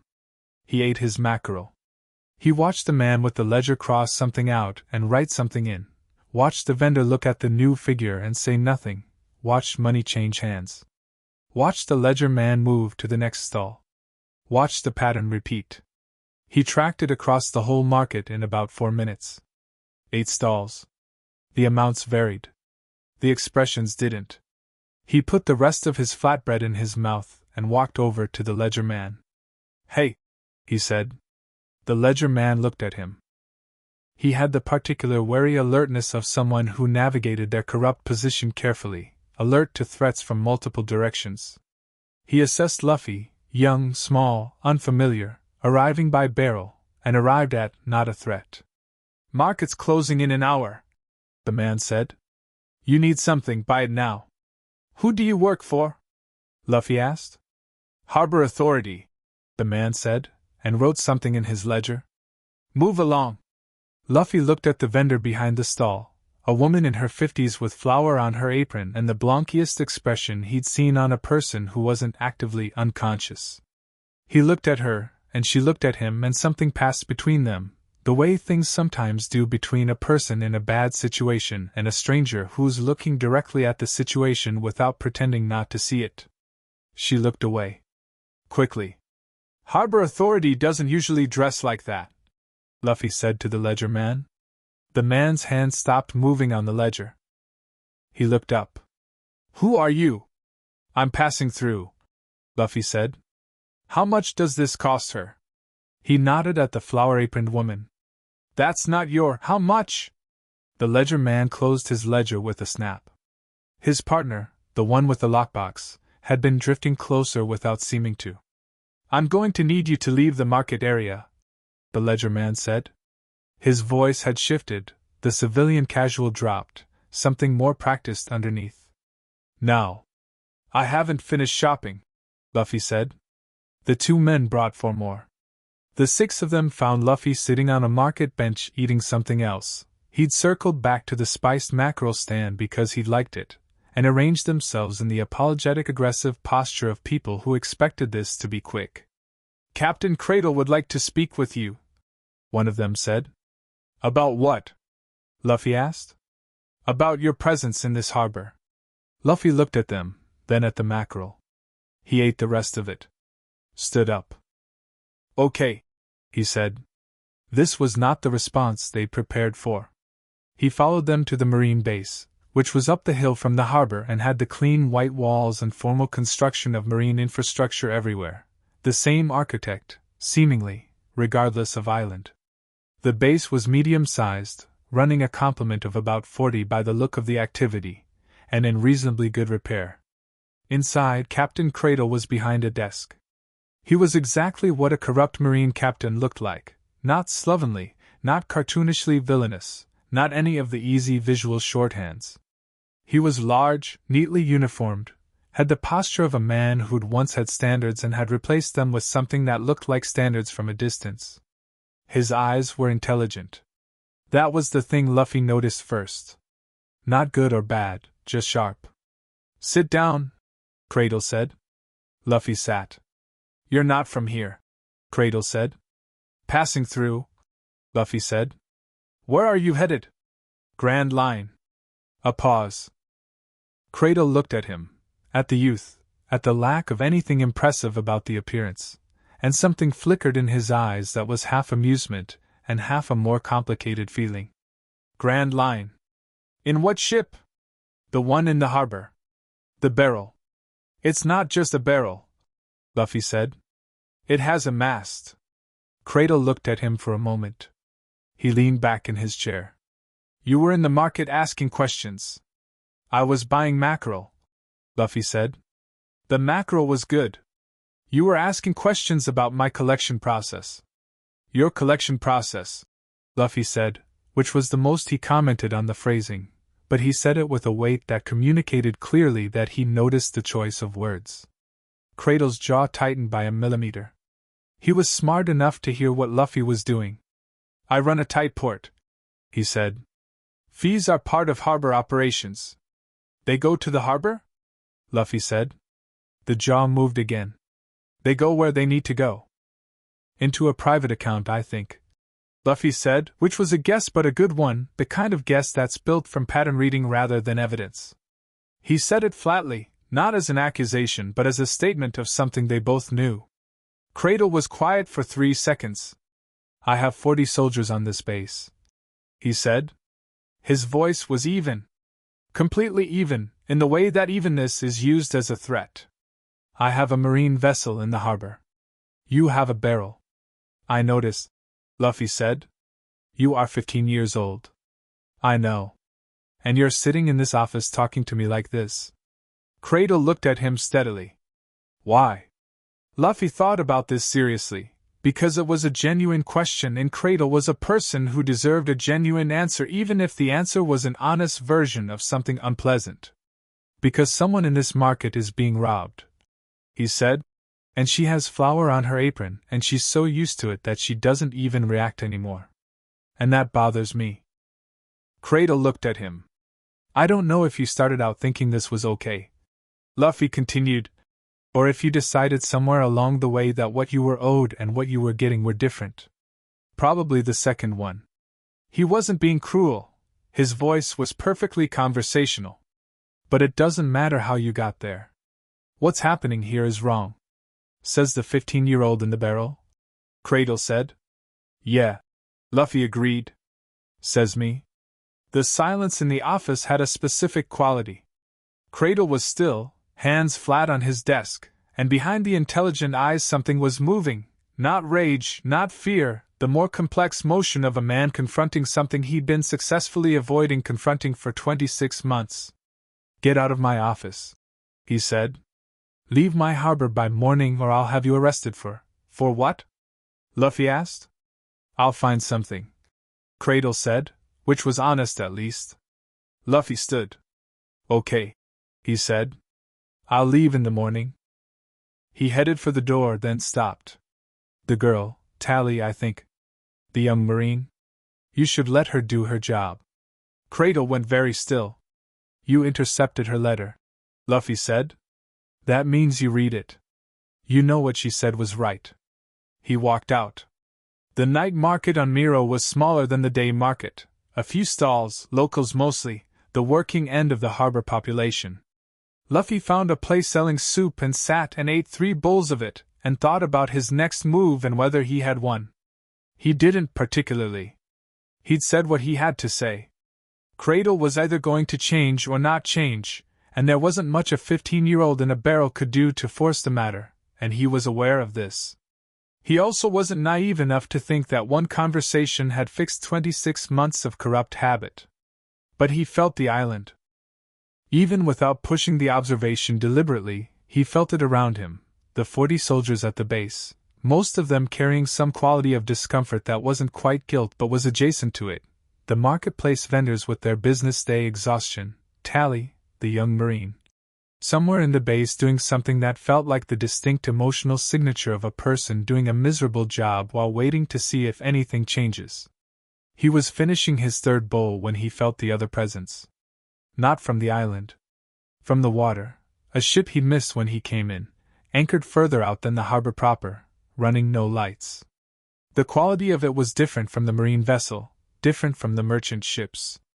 It had a particular character that he was still learning to read, less angular than marine, more hungry, maybe. Purposeful. Pirates, then. But not light ones. The kind with weight behind them. They came in with the tide change, 3 boats off the main ship, moving quietly. Luffy felt them touch the harbor's edge and stood up from his soup. He thought, of course. 12 men landed on the commercial dock, moving the way men move when they'd done this before and found it profitable. They spread along the harbor front with the efficiency of a well-rehearsed shakedown, which was exactly what it was. This was clearly not their first visit to Miro, which was a thing that made a certain kind of sense if you considered who ran the port. A deal, then? Cradle's operation and a pirate crew working the same island, either cooperating or at minimum not interfering with each other. Luffy walked toward the harbor. The pirate crew's leader was a man called Baron, he'd find this out later, who ran a mid-range operation in the East Blue under a flag that wasn't famous enough to be genuinely dangerous but was established enough to have a pattern of behavior behind it. Baron was broad, bearded, and in the middle of issuing instructions to his crew when he became aware of a 15-year-old standing in the middle of the dock looking at him. "Harbor's closed," Baron said. "I'm not a harbor official," Luffy said. "Then you definitely shouldn't be here. Move." Luffy didn't move. Baron looked at him with the assessment process that everyone went through with Luffy and arrived at the same conclusion everyone arrived at, which was not a threat, and then revised it 30 seconds later when Luffy still hadn't moved and was looking at him with an expression of complete, comfortable directness that was genuinely unsettling without being visually explicable. "There's a market here," Luffy said. "The vendors are already paying someone else. You're not getting anything from them." "That's so," Baron said. "I'm telling you to take your boats back to your ship and leave." Baron stared at him. Then looked at his 12 men. Then looked back at Luffy. He started laughing, genuine, surprised laughter, the kind that comes from an unexpected absurdity. "Kid," he said, "I have 12. Luffy moved. Not at Baron, at the 2 men closest to the market entrance, because those were the ones who were about to go into the stalls and they were the priority. He hit the first one in the throat, not hard enough to do permanent damage but hard enough to sit him down, and used the second one's own lunge against him, stepping inside it and redirecting it until the man's face introduced itself to a dock piling. He turned back to Baron. 8 of the 12 came at him. What happened in the next 90 seconds was not a fight in the traditional dramatic sense. It was more of an organizational problem being resolved. Luffy moved through the 8 men with the efficiency of someone for whom this had become, over 5 years of daily training, a largely solved problem, not effortless, not without focus, but functional, the way a practiced skill becomes functional, the way a master carpenter hits a nail without thinking about the hammer. The observation was fully open, which meant he knew where each body was before it arrived at him. Not perfectly, he hadn't refined it to that edge yet, but well enough to not be where they expected him to be, well enough to feel the intention of a strike before the strike happened and to be in a different place when it did. He took 2 hits. One across the cheek from a particularly fast man, one to the ribs from someone who'd been smarter than average about his angle. He didn't stop moving. The hits registered and he filed them and kept working. 4 men were down. 3 were reassessing. 1 was backing toward the boats. Baron had a sword out. He was good with it. Luffy could feel that before Baron moved, the quality of a man who'd spent real time on the skill, the particular balance that swordsmen have. He came in properly, not wildly, with technique and intent, and Luffy stepped inside his guard on the 3rd pass and hit him once, in the sternum, with his palm flat, with everything he had behind it. Baron sat down. He stayed sitting. His sword was still in his hand but he was not raising it. Luffy stood in the middle of the dock with his hands at his sides and his cheeks stinging and his ribs sending him a consistent update about their feelings and looked at the remaining standing members of the pirate crew. They looked back. "Go back to your ship," Luffy said. They went back to their ship. The explosion was not his fault. This was important to establish because when people told this story later, and they did tell it, the explosion tended to get attributed to Luffy as though he'd planned it, when in fact what happened was that one of the pirates, in the course of retreating to the boats in significant distress, knocked over a lamp on the dock that caught a dry rope coil that caught a pitch-sealed mooring post, and within 40 seconds there was a fire of respectable size at the harbor's edge. Luffy looked at the fire. Looked at the fleeing boats. Looked at the fire again. He grabbed 2 dock workers who'd appeared from somewhere and pointed them at the harbor's water pumping system and started pulling a boat clear of the fire's path because the boat belonged to someone and someone didn't deserve to lose it. He was doing this when the Marines arrived. Not Cradle, he came later. The first wave was 12 soldiers who'd seen the fire from the base and come down at a run, which was appropriate and correct and represented the system working as designed, and they arrived to find a teenage boy single-handedly moving a fishing boat out of a fire's path while directing dock workers at a water pump. The soldiers stared. "The pump," Luffy said, nodding at it. "Help." 2 of them, by reflex, went to the pump. They got the fire out in 20 minutes. The dock was scorched but intact. The fishing boat was scratched but whole. The stall area was untouched. Luffy sat on the dock in the aftermath, hands on his knees, and looked at the scorch mark and breathed. His ribs had graduated from update to formal complaint. "You!" He looked up. The Marine standing over him was not one of the soldiers. He was slightly shorter than Luffy expected from the quality of his presence, medium height, compact, with white hair that didn't match the face underneath it, which was young, maybe early 20s, carrying the particular kind of certainty that belonged to people who decided what they believed and didn't require the world's confirmation of it. His coat was standard Marine issue, but the cigars were not. He had several tucked in a pocket, and he was looking at Luffy with dark eyes that were taking in everything and filing it, and connecting it in real time.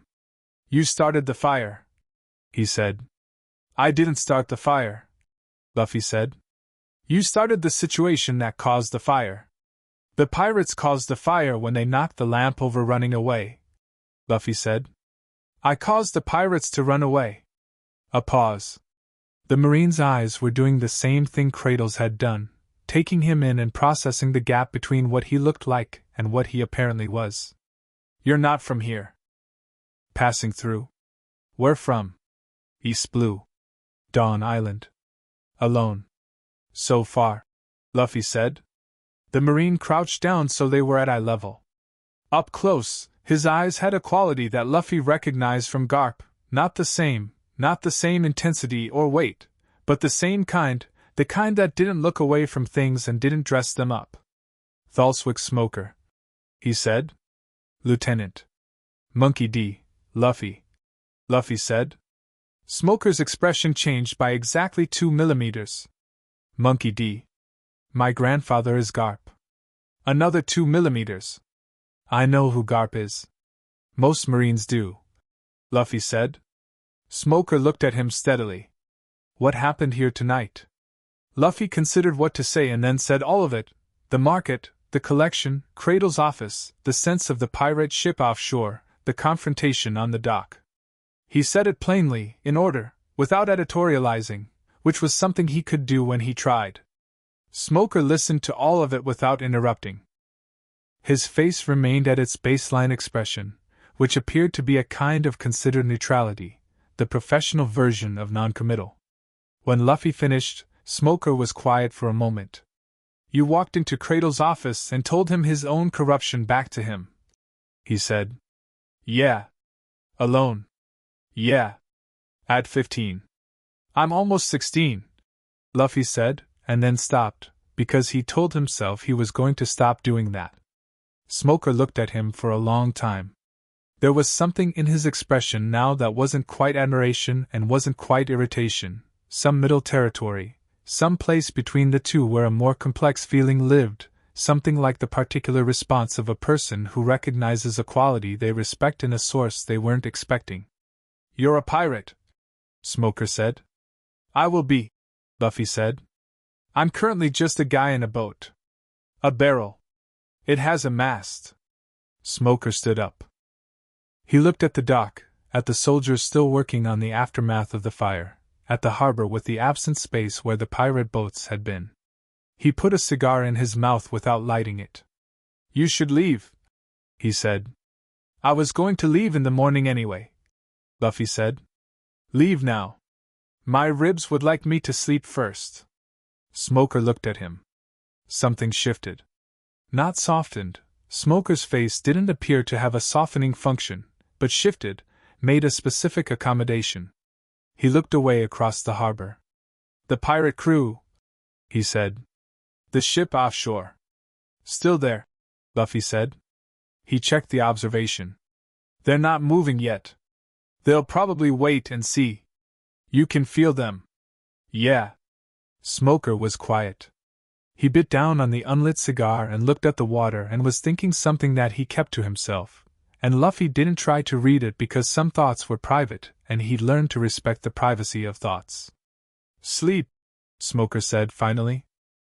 Leave at dawn. I'm writing this up tonight. He paused. What I write will depend on what I find when I look into Cradle. What will you find? Luffy asked. Exactly what you said, probably. Smoker's voice was even. Or I wouldn't be looking. He walked away, toward the base, not back down the dock, which was the direction of his authority, which was the direction things needed to go if they were going to be handled. Luffy watched him until he was out of sight. Then he leaned back on his hands on the scorched dock, looked up at the Miro night sky, and sat with his ribs ongoing formal complaint about the evening's events. He thought about Smoker. About the particular quality of him, not corrupt, not naive, not performing certainty the way Cradle had been performing order. Actually certain. The real kind. The kind that came from having thought through what you believed and arrived at it honestly, and were prepared to follow it wherever it went. He thought, that's the kind of person who'll be interesting. He didn't mean it as a threat. He meant it the way you mean something about weather, something about the shape of what's coming. He felt the island around him. Tally, in the base, was awake.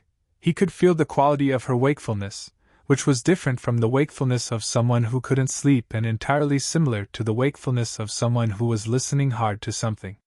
Smoker, walking up the hill.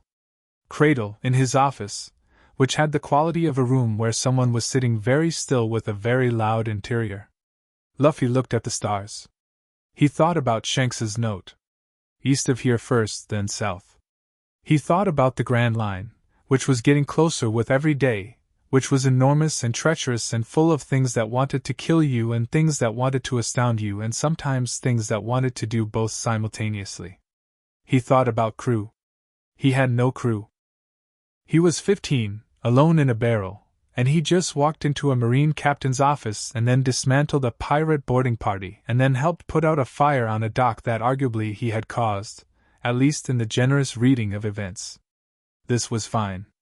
He was building towards something. The crew would come. He didn't worry about that, didn't plan for it in a mechanical way.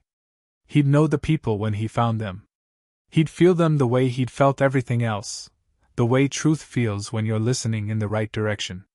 He lay back on the dock, arms behind his head, entirely unconcerned with the hardness of the wood, and looked at the stars until they blurred, and then closed his eyes. In the base up the hill, something was beginning to move. He could feel it, not the observation, just the ordinary feeling of a situation resolving, a situation someone with a spine had decided to address. Good. He slept. At dawn, Smoker was on the dock. Luffy found him there when he came down from the village with a paper bag of breakfast he'd bought from a market stall that was opening early, which was either impressive or a comment on the vendor's determination to conduct business regardless of the prior night's drama. Smoker was watching the water. The pirate ship had gone, sometime in the night, quietly, which was probably the right call from their perspective. He didn't look at Luffy. He bit his cigar. Cradle's under arrest, he said. Luffy unwrapped his breakfast and ate. Took his records in last night. The financial irregularities were. Smoker stopped. Extensive. He sounded, for just a moment, like a man who'd found what he was looking for and was not particularly happy about it in the way you're not happy when something you suspected turns out to be true and worse than suspected. Tally, Luffy said. She'll be heard, Smoker said. Properly. Good, Luffy said. You're leaving, Smoker said. Not a question. No, Luffy said. Grand Line. Smoker looked at him then. Full on, the same quality as the night before, direct and undeflected and carrying that complicated feeling in it, the one that wasn't admiration or irritation but somewhere between them. Monkey D, Luffy, he said. Going to the Grand Line at 15. In a barrel. It has a mast, Luffy said. I know it has a mast. A pause. The harbor was waking up around them, first light on the water, the smell of the morning, the sounds of a port beginning its day. Somewhere behind them, the vendors who'd been paying Cradle's collection for 2 years were opening their stalls on a Tuesday morning and probably didn't know yet that the collections had stopped. I'm going to end up chasing you, Smoker said. At some point. Luffy looked at him. Why? Because you're going to be a pirate, and I chase pirates, Smoker said, with the simple directness of a man stating a law of physics. It's what I do. Okay, Luffy said. Smoker blinked. Okay. When you do, make sure you've eaten, Luffy said. Chasing people on an empty stomach is bad strategy. He crumpled the empty paper bag, dropped it in a dock waste bin with the ease of someone who never given littering a pass even in the middle of a tense conversation, and walked to his barrel boat, and climbed in, and caught the morning wind, and sailed away from Miro. Smoker stood on the dock and watched the barrel get smaller against the open water, white cigar smoke drifting from the corner of his mouth, and when it was gone, when the mast had dropped below the horizon, he stayed there a moment longer anyway. He was writing the incident report in his head already. The parts he'd include, the parts he'd leave out. The name he'd write down and underline once and not annotate further. Monkey D, Luffy. 15 years old. No crew, no ship to speak of, no rank, no organization behind him. Demonstrated advanced combat capability. Estimates suggest mid to high level for East Blue. Demonstrated observation hockey at a level inconsistent with age. Confronted a corrupt superior officer without hesitation or calculation. Intervened in an active pirate boarding operation without backup. No stated motive beyond direct response to observed injustice. Assessment, significant. Recommend monitor. He pulled the cigar from his mouth and looked at it. Recommend, monitor carefully. He put it back, turned, and walked up the hill to deal with the considerable fallout of a base commander's arrest and the particular institutional earthquake that followed it. Behind him, on the open water, a barrel with a mast caught the east blue morning wind and moved south, toward the Red Line, toward the Grand Line, toward everything on the other side of what was known, and the boy inside it was eating the last piece of the breakfast he'd saved, looking at the horizon, already gone. Chapter 5. The tide that remembers the Grand Line announced itself 3 days before Luffy reached it. Not visually, the weather changed first. The East Blue's clean, predictable winds started doing things they weren't supposed to do, cutting against themselves, arriving from 2 directions at once, the sky developing a particular bruised quality at the edges that had nothing to do with storm and everything to do with something larger than storm. The sea underneath changed color, incrementally, the flat blue of the East Blue deepening into something richer, more saturated, almost purple at the troughs. Luffy sat on the rim of his barrel and watched all of it with the uncomplicated excitement of someone who has been told about a thing for years and is finally arriving at it. The log pose he bought at Miro, with the last of his money, eating nothing for a day as a result, which he'd handled philosophically, was spinning. Not the calm regular rotation of a calibrated instrument, but a jittery, excited thing, like a compass in the presence of something magnetic and enormous. Yeah, Luffy said to it, personally. I know. He hit Reverse Mountain at dawn on a Tuesday, which was becoming a pattern he didn't notice. The current caught him before he could think about it, and the barrel went up the mountain river with the particular insane velocity of something that has no business moving that fast and is doing it anyway, and Luffy held the mast with both hands and laughed. Genuinely, fully, the sound torn away immediately by wind and spray, and the barrel hit the top and shot out into the Grand Line like a cork from a bottle. The Grand Line opened in front of him like a held breath finally released. He sat on the rim of his barrel on the other side of Reverse Mountain and looked at it for a full minute without moving. Then he adjusted his sail, checked his log pose, and sailed into it. The first week in the Grand Line was educational in the way that things are educational when they're actively trying to kill you. The weather alone was a full-time occupation. He outran a localized cyclone that appeared with 30 seconds of warning on a previously clear day. He navigated through a magnetic storm that made the log pose spin backwards for 4 hours. He encountered a sea king, not large by Grand Line standards, apparently, merely enormous by every other standard, that surfaced under his boat and seemed to consider him with the philosophical patience of something very old looking at something very small. Luffy looked at it back. After a moment, the Sea King sank. "Okay," Luffy said. He sailed on. On the 8th day he found an island called Foam, populated, agricultural, with a small harbor that welcomed him with the particular cautious hospitality of a place that had learned caution the hard way. He restocked food and water, listened to the island's general gossip the way he listened to everything, and left the next morning with a better sense of the region's geography and a large quantity of dried provisions. On the 13th day the log pose locked onto something new. On the 15th day he saw the sails. There were 4 ships. He felt them before he saw them, the observation opening automatically, as it did now when significant presences entered his range, and what he felt from those 4 ships was substantial. Each one carried people with weight behind them, the particular quality of presence that accumulated in people who'd spent years doing hard things in hard places. He'd felt something like it in Shanks, something like it in Garp, but multiplied across more bodies and denser. He felt them notice him, too. Not the observation, they weren't using it, or if they were better at concealing it than he was at detecting it. But there was a collective shift in the quality of attention on those ships, 4 vessels adjusting their course with the coordinated ease of long-practiced crew, and they were coming toward him.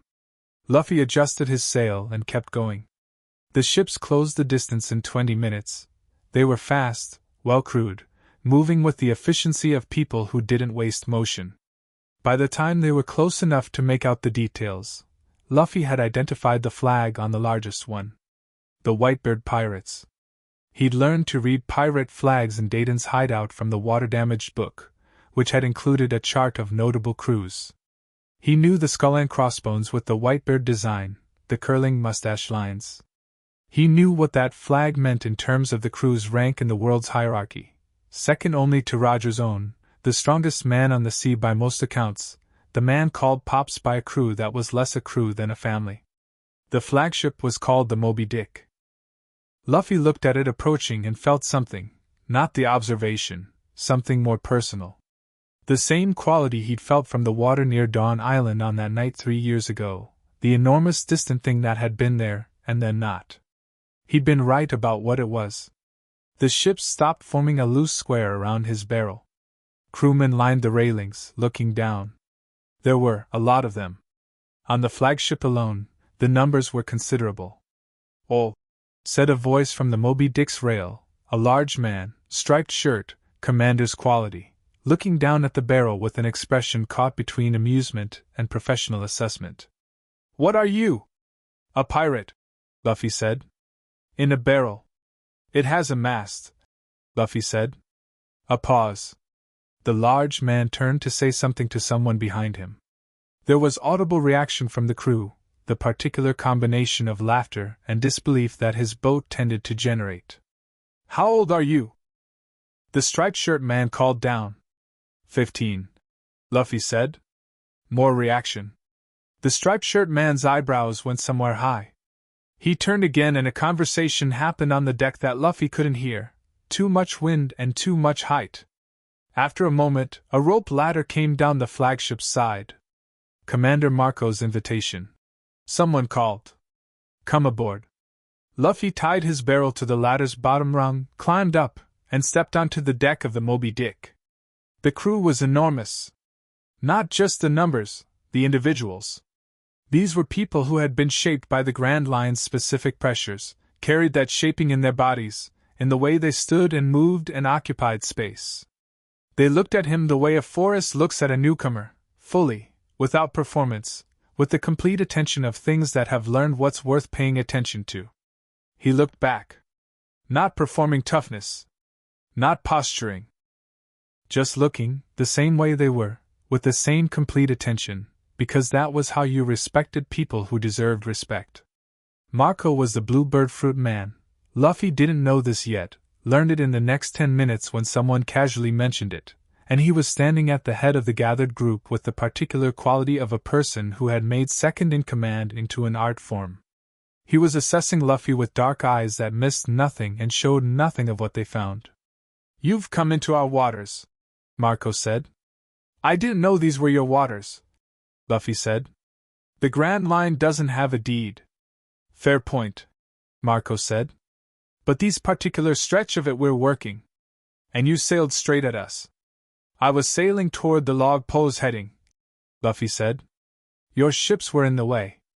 I wasn't going to change course." "Because? Because why would I?" Luffy said.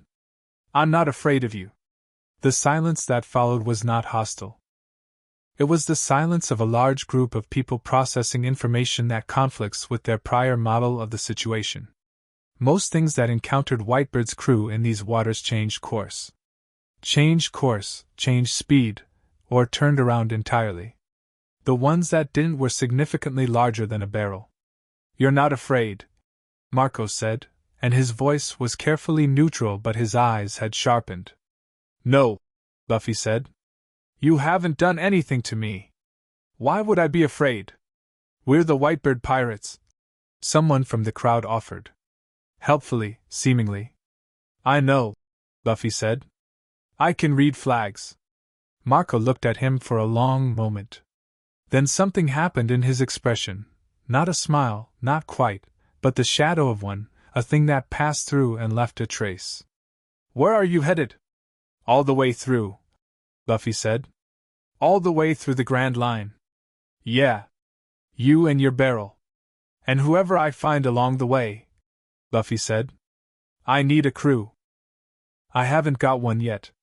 Marco looked at the barrel, visible through the railing, tied to the ladder. He looked at Luffy. "You're looking for crew on the Grand Line. The sea is where the good ones are," Luffy said. Someone in the crowd laughed. A genuine laugh, surprised out of them, and it spread a little, the particular spread of a joke that's funny because it's also true. "What's your name?" Marco said. "Monkey D, Luffy." Nothing happened for a half-second. Then it happened all at once, the name moving through the crowd with the speed and quality of an electric charge, reaching the edges before Luffy had finished registering the first reaction. Expressions shifted. Eyes came up. Several conversations started in urgent undertones. Marco's face did something complex and very controlled. "Monkey D," he said. "My grandfather is Garp," Luffy said, because this always came up and he preferred to be ahead of it. "I know who Garp is," Marco said, which was the same thing Smoker had said, which was the same thing everyone said.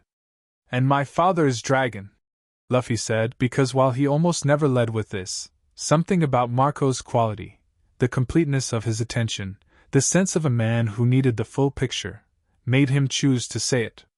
The silence was different this time. "Dragon?" Marco said. "I've never met him," Luffy said. "I'm not saying it to be impressive. You seem like someone who noticed if I was leaving it out." Marco looked at him for a very long moment. "You have," he said, "a remarkable family." "Garp's okay," Luffy said. "He hits me a lot." "Instructionally," Marco said. "He calls it that." Something crossed Marco's face that was definitely closer to a smile. "There's someone who wants to meet you," he said. "If you're willing." Luffy looked at the ship around him, the scale of it, the crew, the infrastructure of a floating world. Felt the presence on it, the one that had been there underneath everything else since the ships appeared, the massive, quiet, ancient gravity of it, sitting somewhere toward the stern with the patience of something that had nowhere it needed to be. "He's already here," Luffy said. "On this ship." Marco's expression confirmed it. "Yeah," Luffy said. "Okay." Edward Newgate was the largest human being Luffy had ever seen, and Luffy had met Garp, which set a high baseline. He was sitting in a chair on the upper deck that had been built to accommodate him, which meant it was more of a throne than a chair regardless of intention, and he was holding a bicento across his lap, and he was looking at the sea with the specific quality of a man who had looked at the sea for so long that it had become a kind of conversation. He was shirtless, which revealed the scar and the build that together composed the visual argument for strongest man in the world, and his mustache was extraordinary. He looked at Luffy when Marco brought him up. Luffy looked back. "Newgate," Luffy said. Whitebeard made a sound, deep, resonant, not quite a laugh but the relative of one. "You don't call me Pops," he observed, which was not an objection, just a notation. "You're not my Pops," Luffy said. "No offense." "None taken," Whitebeard said. His voice was remarkable. It had a quality of mass to it, the way a mountain has mass, the way large bodies of water have mass. It wasn't loud. It was simply present. "Sit." Luffy sat cross-legged on the deck, because there was no other chair and the deck was fine. Whitebeard looked at him from the height of the chair with dark eyes that had, Luffy thought, seen so much that the seeing had become the primary relationship they had with the world. Not jaded, something different from jaded. Saturated, maybe? Full. "How old are you?" Whitebeard said. 15. "And you've come to the Grand Line?" "Yes." "Alone?" "For now." "Marco tells me you're not afraid of us." "No." Whitebeard was quiet for a moment, looking at him. Luffy let him look. There was no performance in it. He wasn't projecting anything, wasn't trying to be anything other than what he was, a 15-year-old sitting cross-legged on a deck answering questions honestly. "I knew your father's name before your grandfather's," Whitebeard said. "Dragon chose his path early. Brave man. Stupid sometimes, in the way that brave men are." He paused. "And I knew Roger." "I know," Luffy said. "How?" "Because you were one of the things he left behind," Luffy said. "When you care about something that much, when you spend years building something enormous, you leave impressions everywhere. On the sea. On the people. The Grand Line still remembers him. I can feel it." Whitebeard was very still. "He had that," he said after a moment. "The feeling of something living past himself." He looked at Luffy with the full weight of that saturated gaze. "Where were you when he died?" "Loguetown," Luffy said. "In the crowd." "You were there." "I was 7. I watched it." Whitebeard exhaled, slow, deep, the kind of breath that moves something large out of a large chest. He set the bicento across his knees and looked at Luffy with an expression that had moved past assessment into something more complex, more personal. "What did you see?" he asked. "The laugh," Luffy said. "At the end. He laughed like he'd won. Not like he didn't care about losing, like there was no losing available to him. Like the game was different from the game everyone else was playing, and he just made the last move and it had gone exactly as he'd planned." Whitebeard looked at the sea. "That's what you saw," he said. "Yeah. And it brought you here." "It started here," Luffy said. "I've been going toward it since." Whitebeard was quiet for a long time. A long time by the standards of dramatic pauses, an even longer time by the standards of the Grand Line, where things tended to happen fast and the lulls were rare. The crew on the deck around them, Marco, several others who had drifted into proximity, was still, that collective held-breath quality. Then Whitebeard said, "You want to be king of the pirates?" "Yes," Luffy said.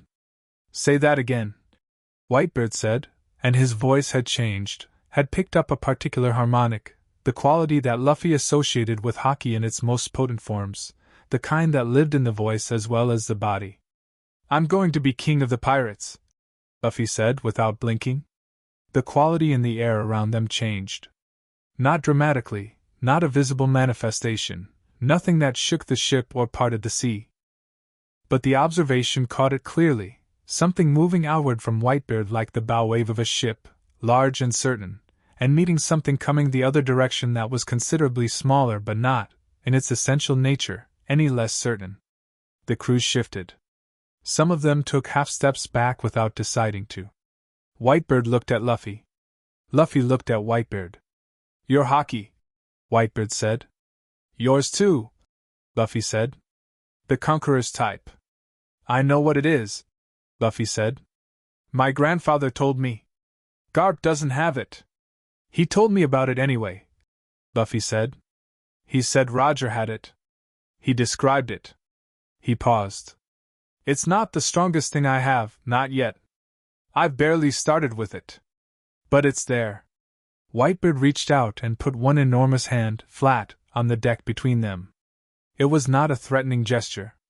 It was something else, a kind of testing, a kind of invitation, a thing that required a response. Luffy put his own hand on the deck beside it, palm down, and pushed. Not physical force. Not the kind you see.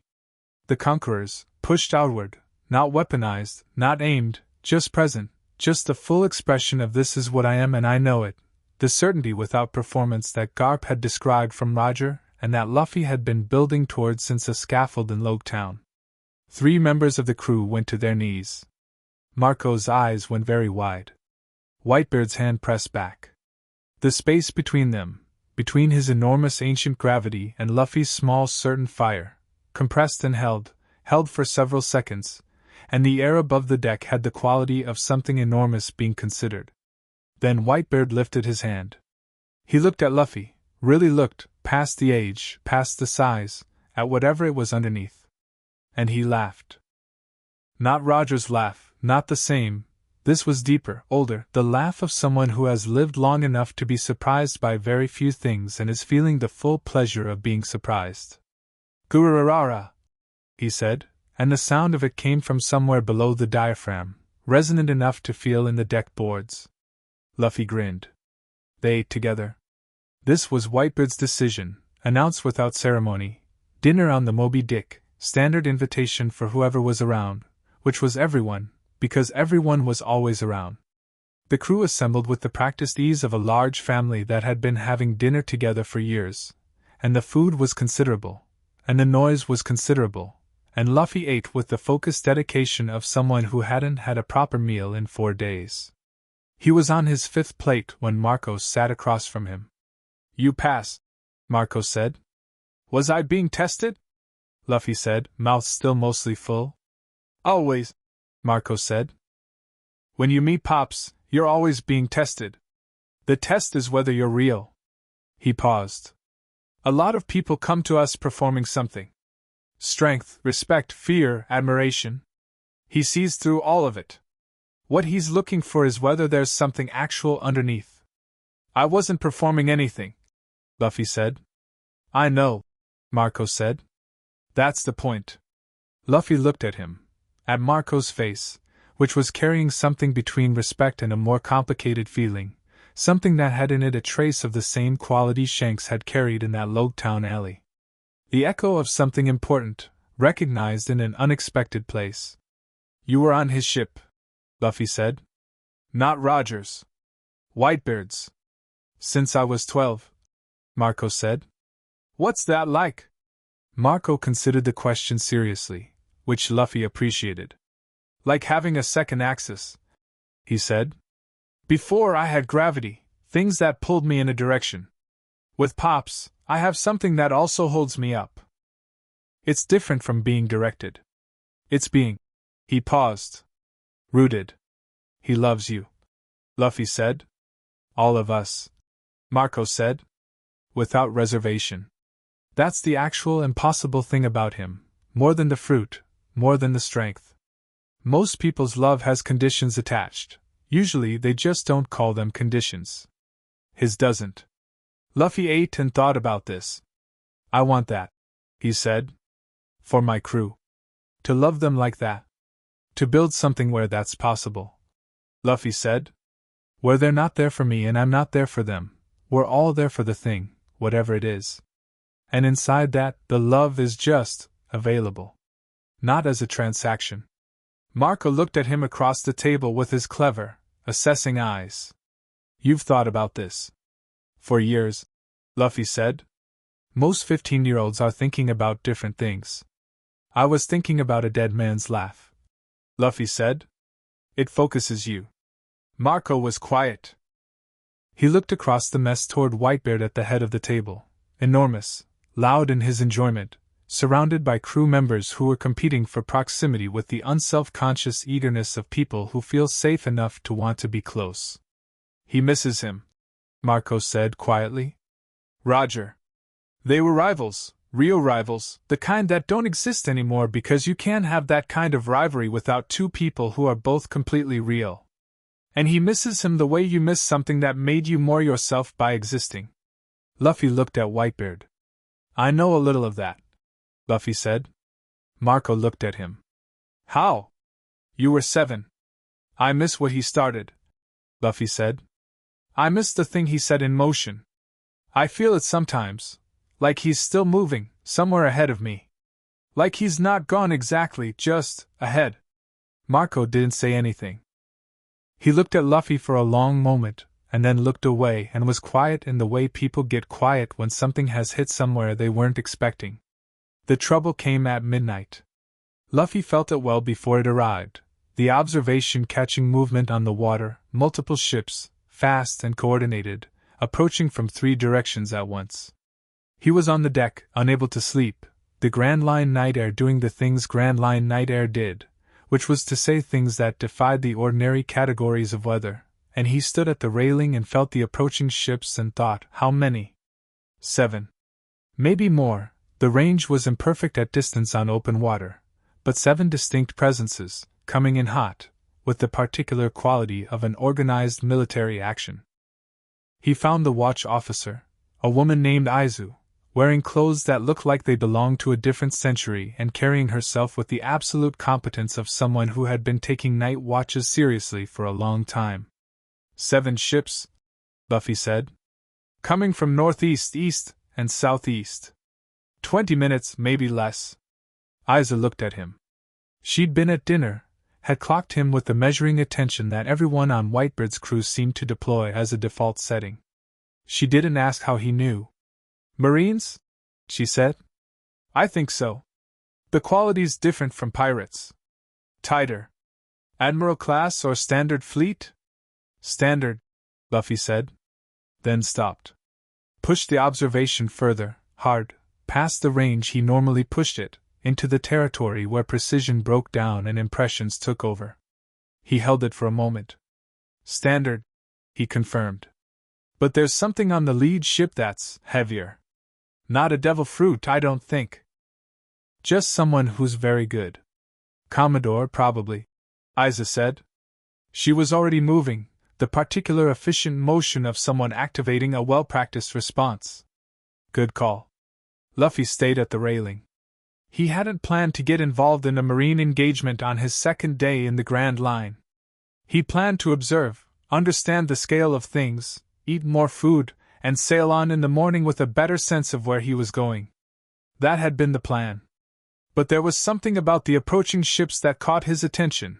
Not the danger, not the tactical situation, those were Whitebeard's to handle, and Whitebeard had considerably more experience handling them than he did.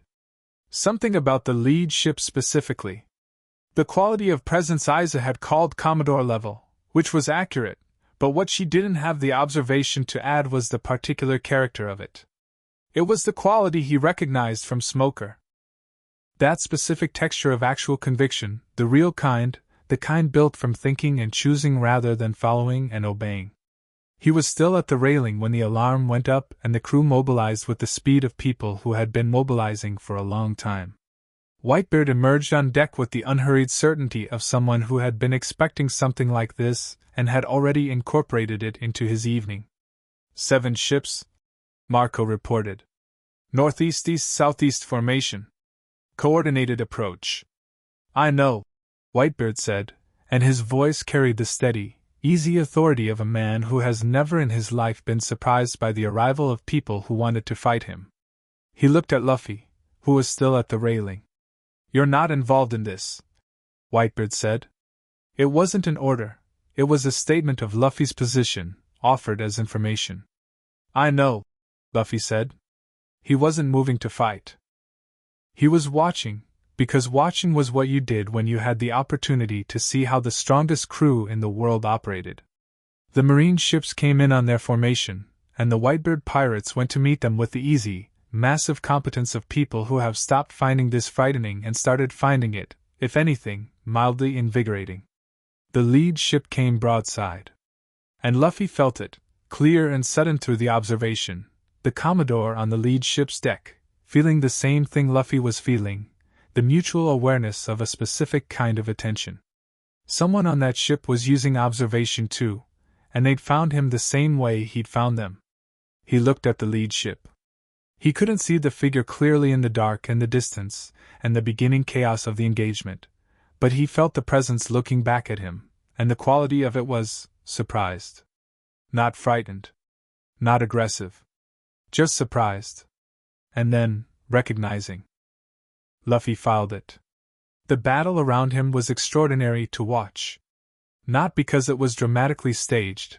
It wasn't. It was messy and fast and loud, and the sea was doing things it wasn't supposed to be doing, and the quake fruit's tremors arrived in waves that redefined the local geography of the water, but because of the quality of the people in it. The Whitebeard crew moved like water, like they'd been flowing around and through problems so long they'd become continuous with the solution.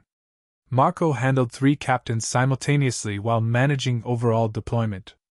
Whitebeard himself stood on his ship's bow and was, essentially, a natural disaster that had chosen a side.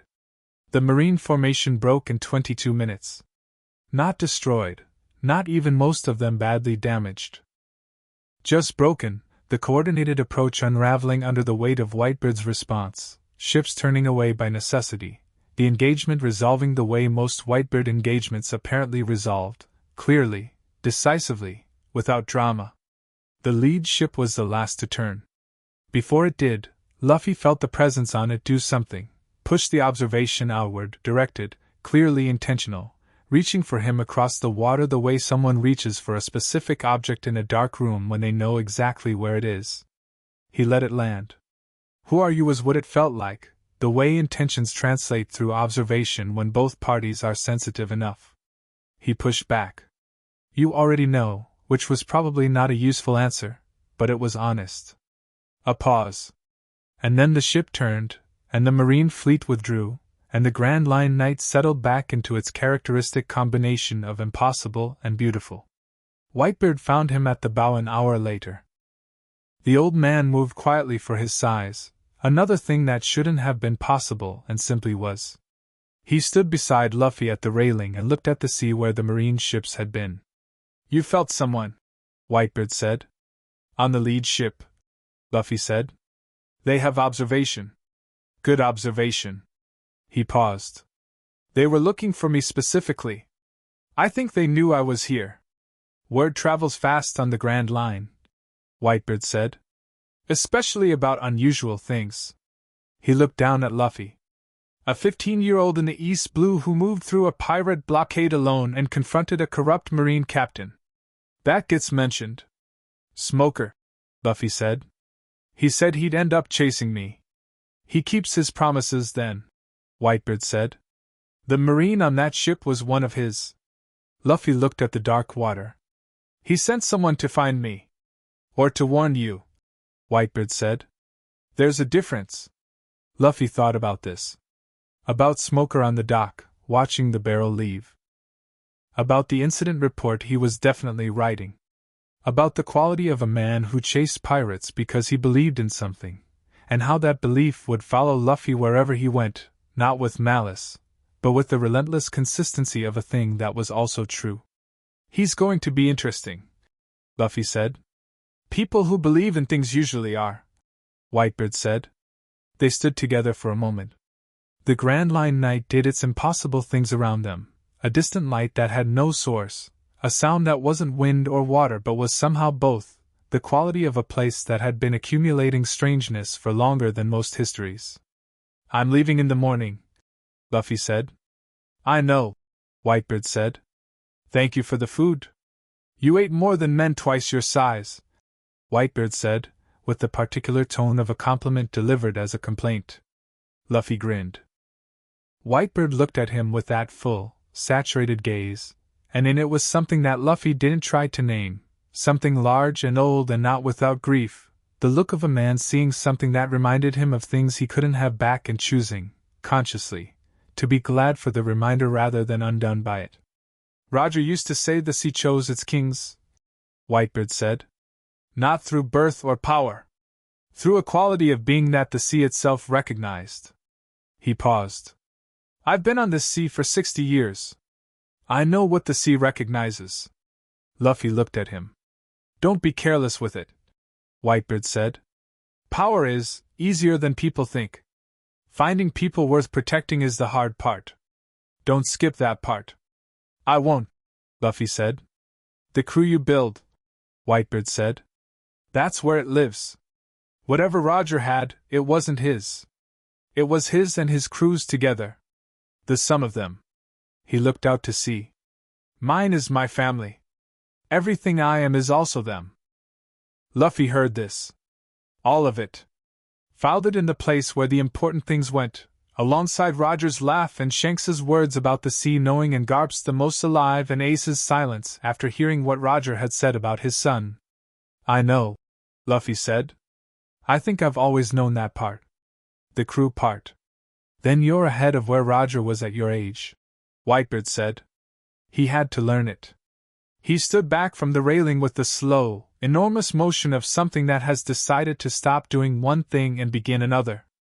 Sleep. The Grand Line is longer than it looks. It's not that long, Luffy said. I just have to get to the end. Whitebeard's laugh came up from deep in his chest, rolled out across the deck, reached the sea. Gururara. He walked back toward the stern and Luffy stayed at the bow, and the night was dark and full of the Grand Line's particular brand of impossible, and somewhere ahead, past the horizon, past the islands and the sea kings and the marines and the rivals and the weather that didn't behave, the thing Roger had laughed about was waiting. Not as a destination. As a direction. Luffy looked at it. He thought about what Whitebeard had said, about the crew, about the sum of them, about how the thing doesn't live in one person but between people. He thought about Roger on the scaffold, surrounded by the memory of everyone who'd sailed with him, laughing not despite the loss of them but somehow because of everything they'd all made together. He thought, I need to find them. Not one person, not two. The actual crew, the ones who were out there somewhere, each of them going somewhere, each of them in the middle of their own thing, each of them with the particular quality of someone the sea had been preparing for something they didn't know yet was coming. He could almost feel them. Not through the observation, too far, too undefined. Through something else. The certainty that had been growing since Loguetown, since the laugh, since the clearing in the dark with his hands doing something the water had responded to. They were out there. And the sea, which always knew, was already pulling them toward the same water. Luffy turned from the bow and went to find somewhere to sleep. Tomorrow he sailed. The direction didn't matter as much as the quality of the going, full, honest, open, toward everything, away from nothing. He closed his eyes on a coil of rope somewhere amidships and felt the Moby Dick's crew around him, all those enormous presences, this family that had built itself out of love and time and the Grand Line's specific education. Someday he'd have that. He already had the love part. He'd had it since he was 7, sitting on a stranger's shoulders, watching a king teach him what it meant to go all the way through. He slept. Chapter 6. What Roger started the island appeared on a Thursday morning, which Luffy would later note was the first significant thing that had happened to him on a Thursday, and which therefore represented a promising sign for Thursdays going forward. It came out of the fog the way Grand Line Islands did, suddenly, completely, as though it had decided to exist at the precise moment it became relevant. It was not large. From the water it looked like a cliff had argued with a forest and both had won, green growing straight out of gray rock, waterfalls visible from the sea, the harbor at its base carved rather than built, cut from the cliff face in a way that suggested someone had done it a very long time ago and the current inhabitants had simply moved into what was already there. The log pose had been pointing here for 2 days. Luffy sailed in. The harbor had 12 boats, a market, and an argument happening at its center that was loud enough to reach him before he was properly docked. He tied his barrel to a piling and climbed out, and followed the noise. The argument was between a man in marine-adjacent clothing, not quite a uniform, the pieces of one, worn by someone who had either left the service or was aspiring to it, and 3 dock workers, over what appeared to be a seized cargo. The marine-adjacent man had the particular posture of someone exercising authority they had been granted by a system and were using poorly, and the dock workers had the posture of people who had been doing this specific job for 20 years and had no patience left for people who were exercising authority poorly. Luffy watched for about 30 seconds, eating the apple he'd taken from his pack, getting the shape of it. The cargo, as far as he could tell, had been seized on a technicality that was being applied selectively.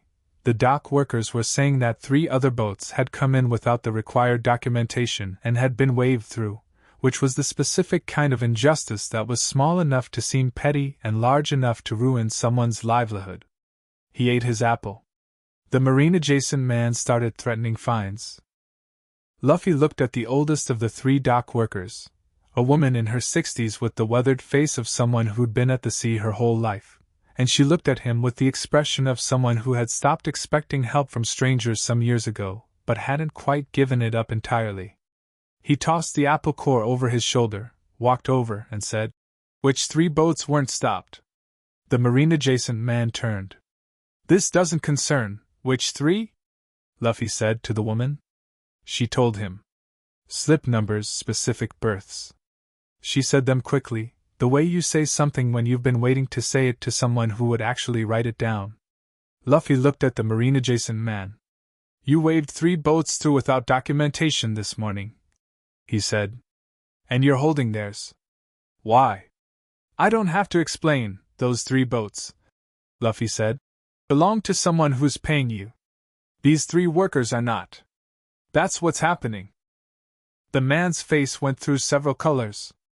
The dock workers were very still.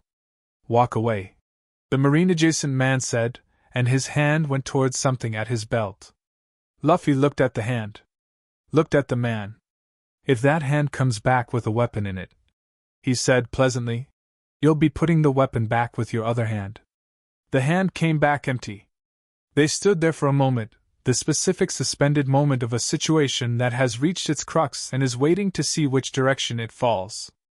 The marine-adjacent man made the right decision, which was the decision of a man who had enough self-preservation to recognize when the cost-benefit had shifted. He unclenched his jaw, made a notation in his ledger that released the cargo, and walked away with the wounded dignity of someone who was going to be furious about this later in private. The oldest dock worker looked at Luffy. "Thank you," she said. "He'll do it again," Luffy said. "To someone else, on a day when I'm not here." "I know," she said. "But not today." Luffy nodded. Not today was something. Not today was the dock worker getting her cargo and the world being, by a small but real amount, more honest than it had been 20 minutes ago. He went to find food. The island was called Braca, and it had a tavern near the top of the cliff road that had the best stew Luffy had encountered in 2 weeks on the Grand Line, which was significant because the Grand Line had been educating him aggressively about food. He was on his 3rd bowl when the door opened and the man walked in. He felt him before he saw him, the observation catching something that made him look up from his bowl with the attention he normally reserved for things that needed attention. The quality of the presence coming through the door was not threatening. It was careful. The particular quality of someone who was very good at not being noticed, and was deploying that skill actively. The man was in his 30s, lean, wearing a traveling coat with the collar up, with the kind of face that was ordinary by design, someone who had figured out, at some point, that forgettable was its own kind of power. He sat down 3 tables from Luffy and ordered something without looking at the menu and looked at the wall. He looked at the wall for about 40 seconds. Then he looked at Luffy. Luffy looked back. The man's careful, designed ordinariness slipped by exactly the amount it takes for 2 people to acknowledge that they've seen each other properly. Luffy went back to his stew. The man came over. He sat down across from Luffy without asking, which Luffy took as either rudeness or the confidence of someone who was sure of their welcome, and the quality of the observation said it was the second thing. Monkey D, Luffy, the man said. Yeah, Luffy said. I've been looking for you for a week, the man said. Why? I wanted to see you in person. He paused. I was at Loguetown 8 years ago. Luffy set his spoon down. He looked at the man properly, not just the surface, the careful construction of unremarkable, but what the observation could tell him. The quality underneath was not ordinary at all. It was enormous, actually, patient and dense and carrying something that had been carrying itself for a very long time, a weight that was not a burden so much as a chosen thing, the weight of a direction you'd committed to. You were watching from a rooftop, Luffy said. The man was completely still. I felt you, Luffy said. That night. On Garp's ship. I pushed the observation. I didn't know what I was doing, I was 7, but I pushed it and I felt the island and there was someone on a rooftop who'd been watching the execution and was watching the harbor afterward and the quality of them was… He paused. Enormous. And then they turned and walked into the dark. The man looked at him. His face, underneath the designed ordinariness, was doing something that had the quality of something old and held returning to the surface after a long time under. Dragon? Luffy said. His father said nothing for a moment. His eyes, which were, Luffy now noticed, the same shape as his own, the same dark, which he'd never had a reference for before, were doing something very controlled and very complicated. Yes, Dragon said. They looked at each other. Luffy picked up his spoon and ate some stew, because his hands needed to be doing something and also because the stew was genuinely excellent and cooling, and while this was the most significant moment of his life in a particular category of significance, he was also very hungry.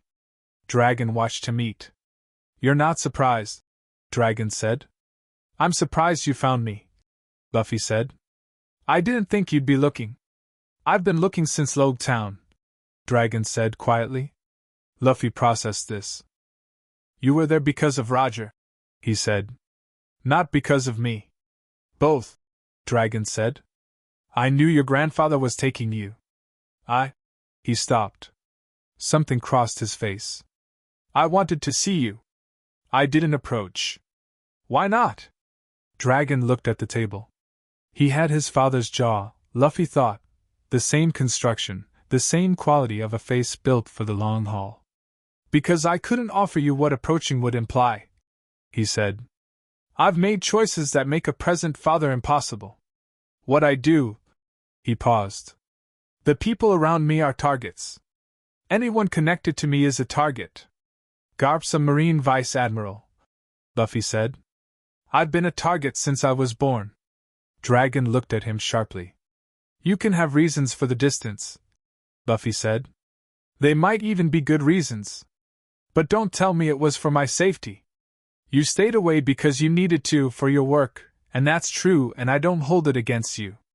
He paused. But don't dress it up.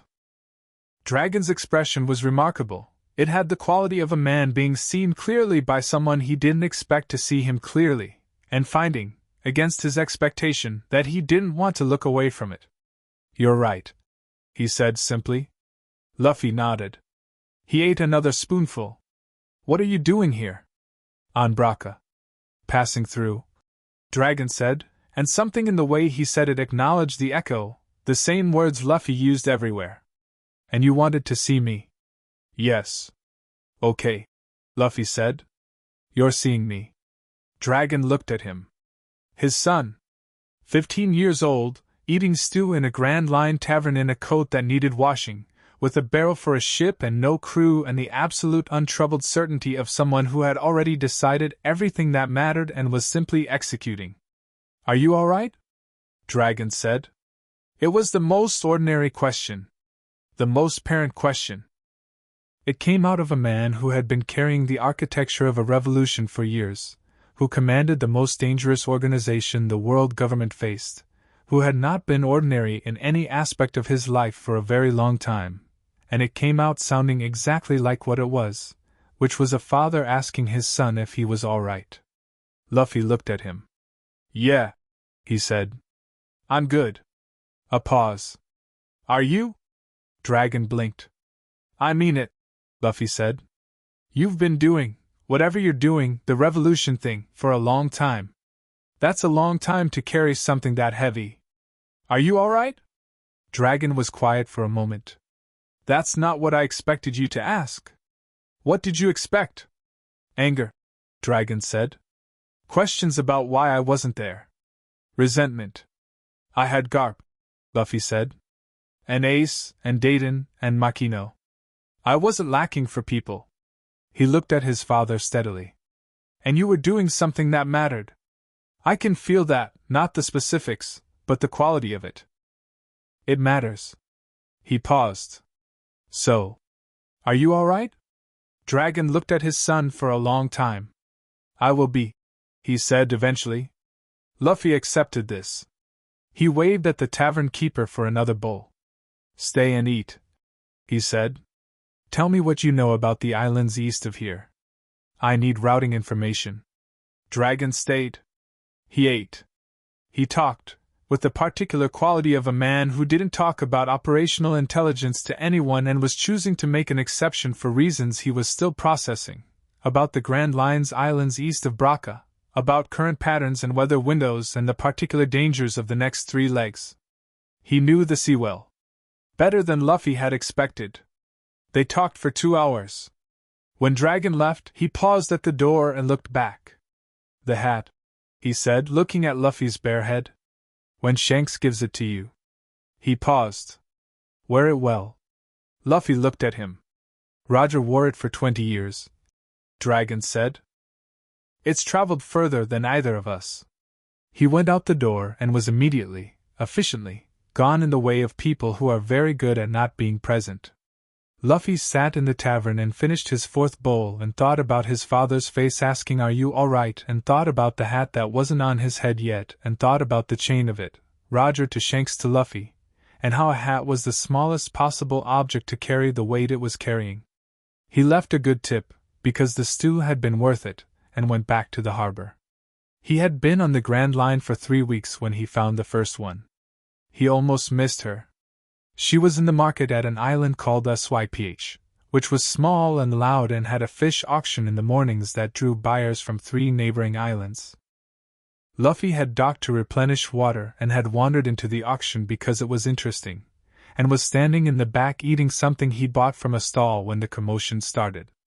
A pickpocket, young, fast, good at it, had lifted something from a buyer in the crowd and been caught, not by the buyer but by a woman who had apparently been watching the market from a higher vantage point and had come down through the crowd with a speed and precision that suggested either professional training or very specific talent.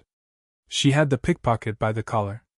She was his age, roughly, maybe a year older, with orange hair and eyes that were doing the specific calculation of someone deciding what the most advantageous version of this situation was. She marched the pickpocket to the market authority, reclaimed the stolen item, a wallet, extracted a finder's fee with the particular confidence of someone who had done this before and knew exactly what the traffic would bear, and was back in the market and shopping within 4 minutes. Luffy watched this entire operation with the complete attention he gave to things he found genuinely interesting. Then he followed her. Not aggressively, he followed her the way you follow something that's going in an interesting direction, openly, making no secret of it, which she noticed within about 20 seconds. She turned around and looked at him. What? You're good at that, Luffy said. At shopping? At all of it, Luffy said. Reading the situation, moving through the crowd, the fee negotiation. All of it was good. She looked at him, the measuring look, the calculating look, the look of someone who had gotten very used to assessing situations and people for their usefulness and their threat level. And? She said. Where are you going? Luffy said. Why? I'm putting together a crew, Luffy said. I need a navigator. Someone who can read the Grand Line. He looked at her. You were watching that whole market from the upper level. Not because you were hunting pickpockets, you were mapping it. I could see it from when I came in. You had the whole space arranged in your head. She stared at him. I'm Luffy, he said. I'm going to be king of the pirates. That's the most absurd sentence I've ever heard, she said. Probably, he agreed. What's your name? She looked at him for a long time. The calculation in her eyes was running, he could feel it running, not through the observation but through the ordinary reading of a face that was doing something complicated. Nami, she said finally. Are you going anywhere specific? Luffy said. Always, she said. But it changes. I need a navigator who can go all the way through the Grand Line, Luffy said. Not for me, I could argue with the log pose and survive. But I want to go well, not just survive. And you know how to read spaces. I think you know how to read the sea the same way. You don't know anything about me, she said. I know what I saw, Luffy said. And I know what the observation tells me, which is that you're smart and careful and you want something very specific and you've been working toward it alone for a long time. He tilted his head. That part's true, right? She went very still. I'm not asking what it is, Luffy said. Everyone on my crew has their own thing. I'm not asking you to give it up. I'm asking if the direction is compatible for now. He looked at her steadily, without pressure. Grand Line, all the way through. Whatever you need along the way, I help with. Whatever I need, you navigate. Nami looked at him. You're 15, she said. Almost 16, he said, and then caught himself, and closed his mouth. She almost smiled. Almost. Show me the boat, she said. He showed her the barrel. She looked at it for a long time. This is a barrel, she said. It has a mast, he said.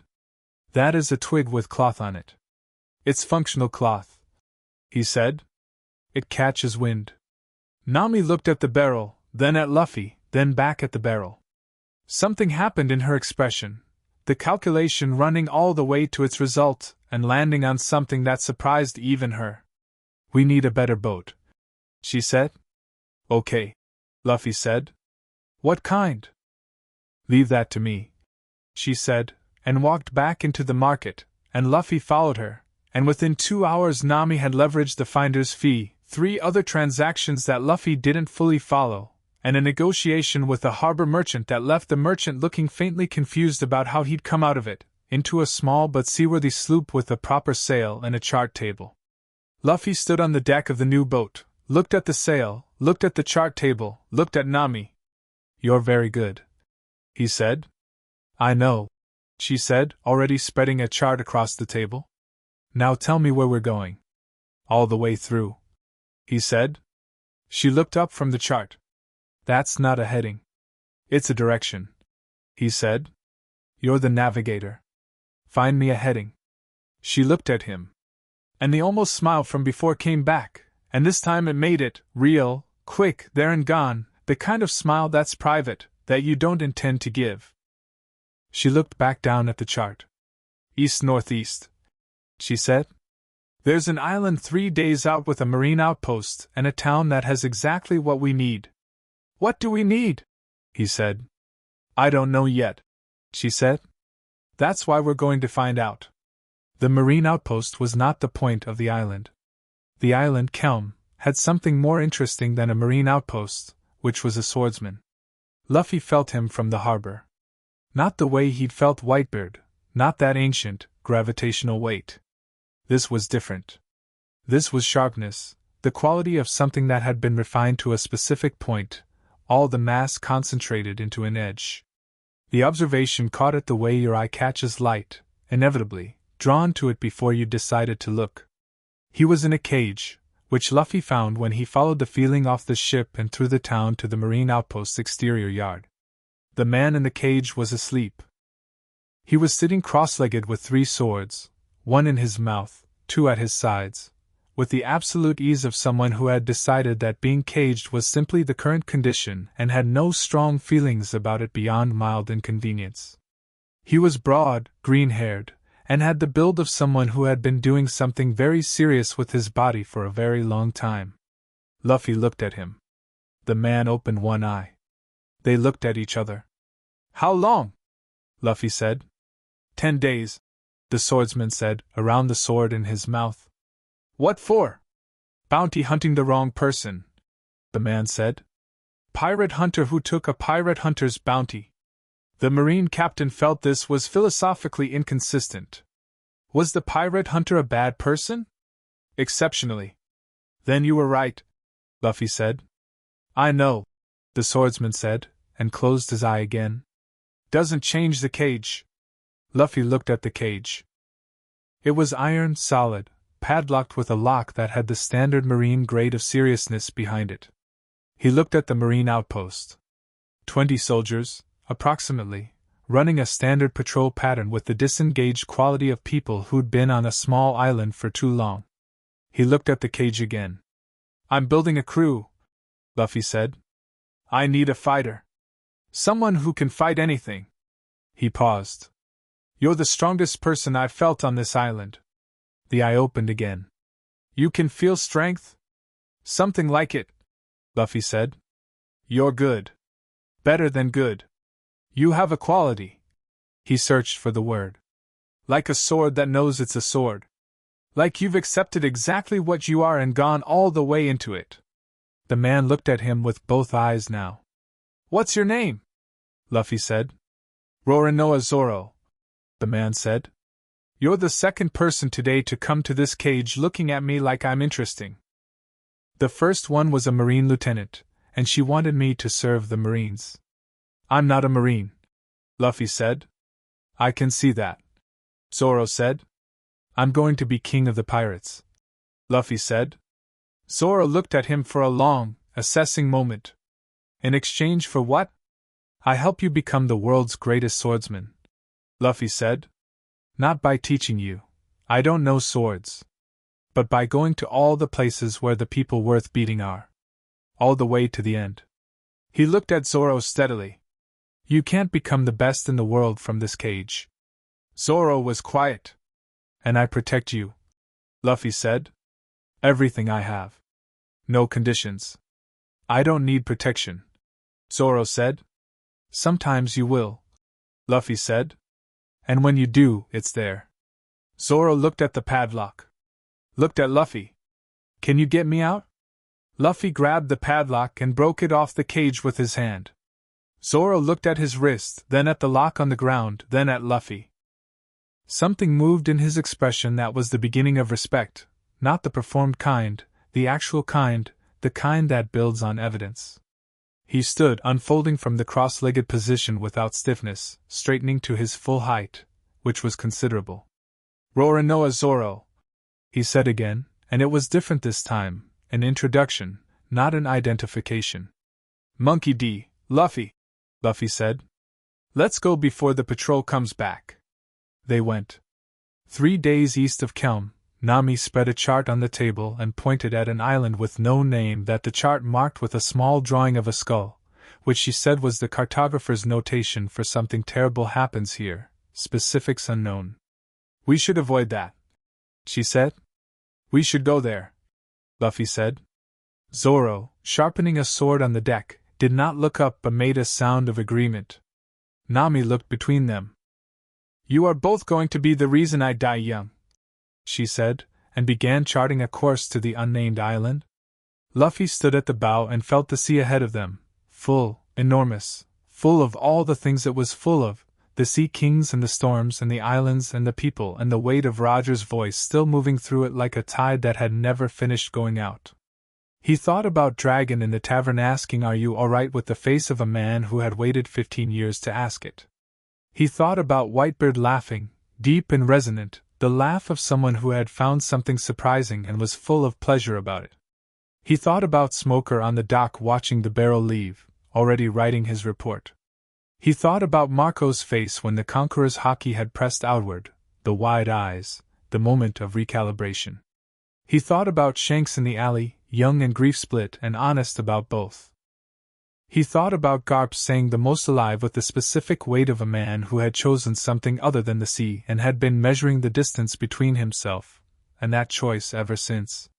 He thought about Ace on the mountain summit looking at the water with something that was half fury and half longing and entirely tangled. He thought about Dayton not hugging back. He thought about the flower-aproned woman in Miro's market whose face had the blankness of someone who had stopped expecting things to change. He thought about Roger. He thought about the laugh. He was still looking for it, the full version, the real one, the one you couldn't manufacture. He was closer than he'd been.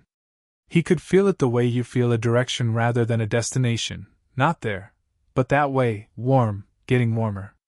2 people beside him now. A navigator who wanted something specific and had been working toward it alone, and a swordsman who wanted to be the best and had been pointed at that since childhood. Either of them there for him. Both of them going somewhere, and the directions were, for now, compatible, and that compatibility was the thing, not loyalty through allegiance but convergence through purpose, which was the only kind that held at the end when everything else had worn through. He felt the sea. He felt, somewhere behind him on a course that was narrowing, smokers' ships, not close, not dangerous, just persistent, the consistency of a man who kept his promises. He felt, somewhere to the north, the enormous signature of the Moby Dick continuing its own course through its own grand line. He felt, at the absolute edge of perception, something that might have been Shanks, might just have been what he projected onto a particular quality of sea wind that caught his attention. He felt the unnamed island ahead, which was called unnamed on the chart but which had a quality through the observation that said people and trouble and something that needs dealing with, which was the same thing every island seemed to say when he arrived at it, and which he was beginning to think was simply the condition of the world rather than a specific pattern. The world was full of trouble. The world was full of people in flower aprons and people in cages and people in rooms deciding whether to change or not change and people on rooftops watching things they couldn't approach yet. It was full of corrupt men who'd started somewhere better and ended somewhere worse, and it was full of soldiers who believed in something they'd chosen deliberately and followed it wherever it went. It was full of enormous old men who loved without conditions and red-haired young men who were figuring out their direction and fathers who asked "Are you all right?" 15 years late, and meant it entirely. It was enormous and broken and full of things worth protecting, and he was sailing through it in a sloop with a navigator, and a swordsman, and a log pose and the echo of a dead man's laugh in his chest. The sea came up gold in the late afternoon. He was at the bow when Nami called from the chart table. 3 hours to the island. Weather looks clean. Okay, he called back. There might be someone there. She called, and her voice had the quality it got when she was processing something she hadn't finished deciding about. A musician. Local legend, plays at the island's tavern. Half the charts I've been cross-referencing have a note about him. A pause. He's apparently been there for years, playing, waiting. The note says he's waiting for his captain. Luffy turned from the bow. What's his name? Another pause. Brook, she said. Okay, Luffy said. We'll find him. You can't just collect people, she said. I can, he said. We barely have room on this boat. We'll get a bigger boat, he said. You said that last time, she said.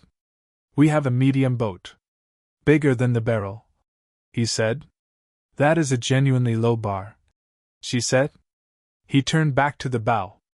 The gold on the sea was deepening, the afternoon settling toward evening, the Grand Line doing its characteristic evening things that still surprised him every time, the light going sideways instead of down, the particular way the horizon looked out here like it was showing you something on purpose. Zoro came to stand beside him. He was quiet the way the sea was quiet.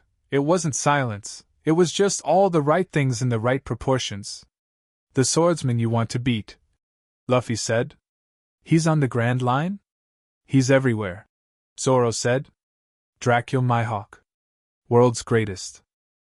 He said the name with the particular quality of something he'd been carrying for years, not with bitterness, not with defeat, with the specific weight of a goal that has become part of how you understand yourself. He'll be wherever the best sword is. Then we'll find him, Luffy said. Zoro was quiet for a moment. You don't doubt that? No, Luffy said. You've never seen him fight. I don't need to, Luffy said. You'll beat him. I know that the same way I know the other things I know. Zoro looked at him sideways. The observation? No, Luffy said. Just knowing. Zoro looked back at the water. His hands were on the railing and the swords were at his side, and there was something in his posture that had shifted in 3 days, Luffy thought, something slightly less braced, the particular relaxation of a person whose guard isn't gone but has found a direction it's pointing and stopped having to point everywhere at once. You laughed when you broke the lock, Zoro said. Luffy thought about this. Did I? Yeah. Zoro's voice was even. Not at me. Not at the situation. Just. He paused. Like you were pleased. I was, Luffy said. I found you. Zoro was quiet. The crew's the point, Luffy said. Not the destination, not the title. The people you sail with are the point. Getting to the end matters, but it matters because of who's there when you do. He looked at the sea. I understood that early. I watched a man die who understood it, and I could see it in him. He wasn't laughing at death, he was laughing because he'd spent his whole life with the right people and he knew they were still out there. Still sailing. Still carrying what he'd given them. Zoro looked at him. That's why I laughed, Luffy said. When I found you. The swordsman was quiet for a long moment. The water moved underneath them, and the evening deepened, and somewhere in the boat Nami was muttering about the chart, and making the small sounds of someone doing a job they're genuinely good at. Don't get sentimental about it, Zoro said finally. I'm already sentimental, Luffy said. I've been sentimental since I was 7. You'll get used to it. Zoro exhaled through his nose in a way that was not quite a laugh and not quite nothing. The island came into view ahead of them, the unnamed, skull-marked island, green cliffs and a harbor, a town of some kind, and somewhere in it a musician who had been playing in a tavern for years, waiting for something that was now 3 hours away. The sea was full. Luffy stood at the bow of the sloop with Zoro beside him and Nami at the chart table and felt the world around him, enormous, broken, full of people in various states of becoming and trying and failing and trying again. He felt Smoker's pursuit, steady and principled and getting closer. He felt, at the edge of reach, the quality of a red-haired ship somewhere on the same sea. He felt his father's direction, moving parallel to his, enormous in its intention. He felt the island ahead with its waiting musician. He felt all of it. And standing at the bow of a small boat on the Grand Line, 15 years old with 2 people behind him and the whole sea in front, Monkey D., Luffy laughed. Not big. Not performed. Not yet the full version. He knew it wasn't the full version, knew there were years of it still to go, islands and people and losses and fights and all the things the Grand Line hadn't done to him yet but was planning to. He knew the real laugh, Roger's laugh, the earned one, was still ahead, waiting at the end of everything for him. But this one was real too. This one was the laugh of a person who had found their direction and was moving in it with everything they had, who had felt the world around them and chosen to love it rather than be reduced by it, who had watched a man die laughing and decided, at 7 years old, in the clearest moment of his short life, that when he got to the end he was going to know why. He wasn't there yet.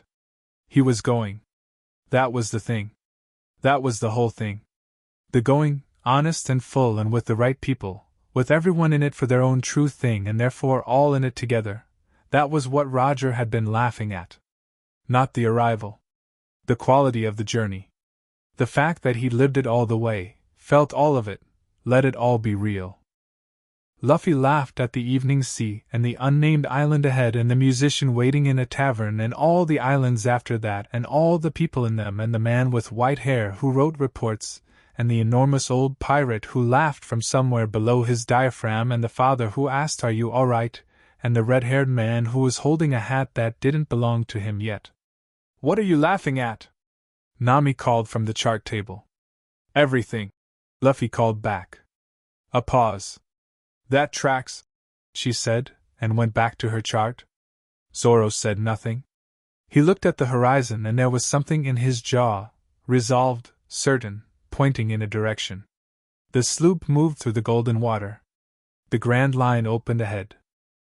Rogers will move through it like a tide that had never finished going out, quiet and enormous and warm, carrying everything forward, carrying it toward whatever waited at the end of the sea, wherever that was, however long it took, with whoever was there when the moment came. And somewhere on the sea, three things happened at once.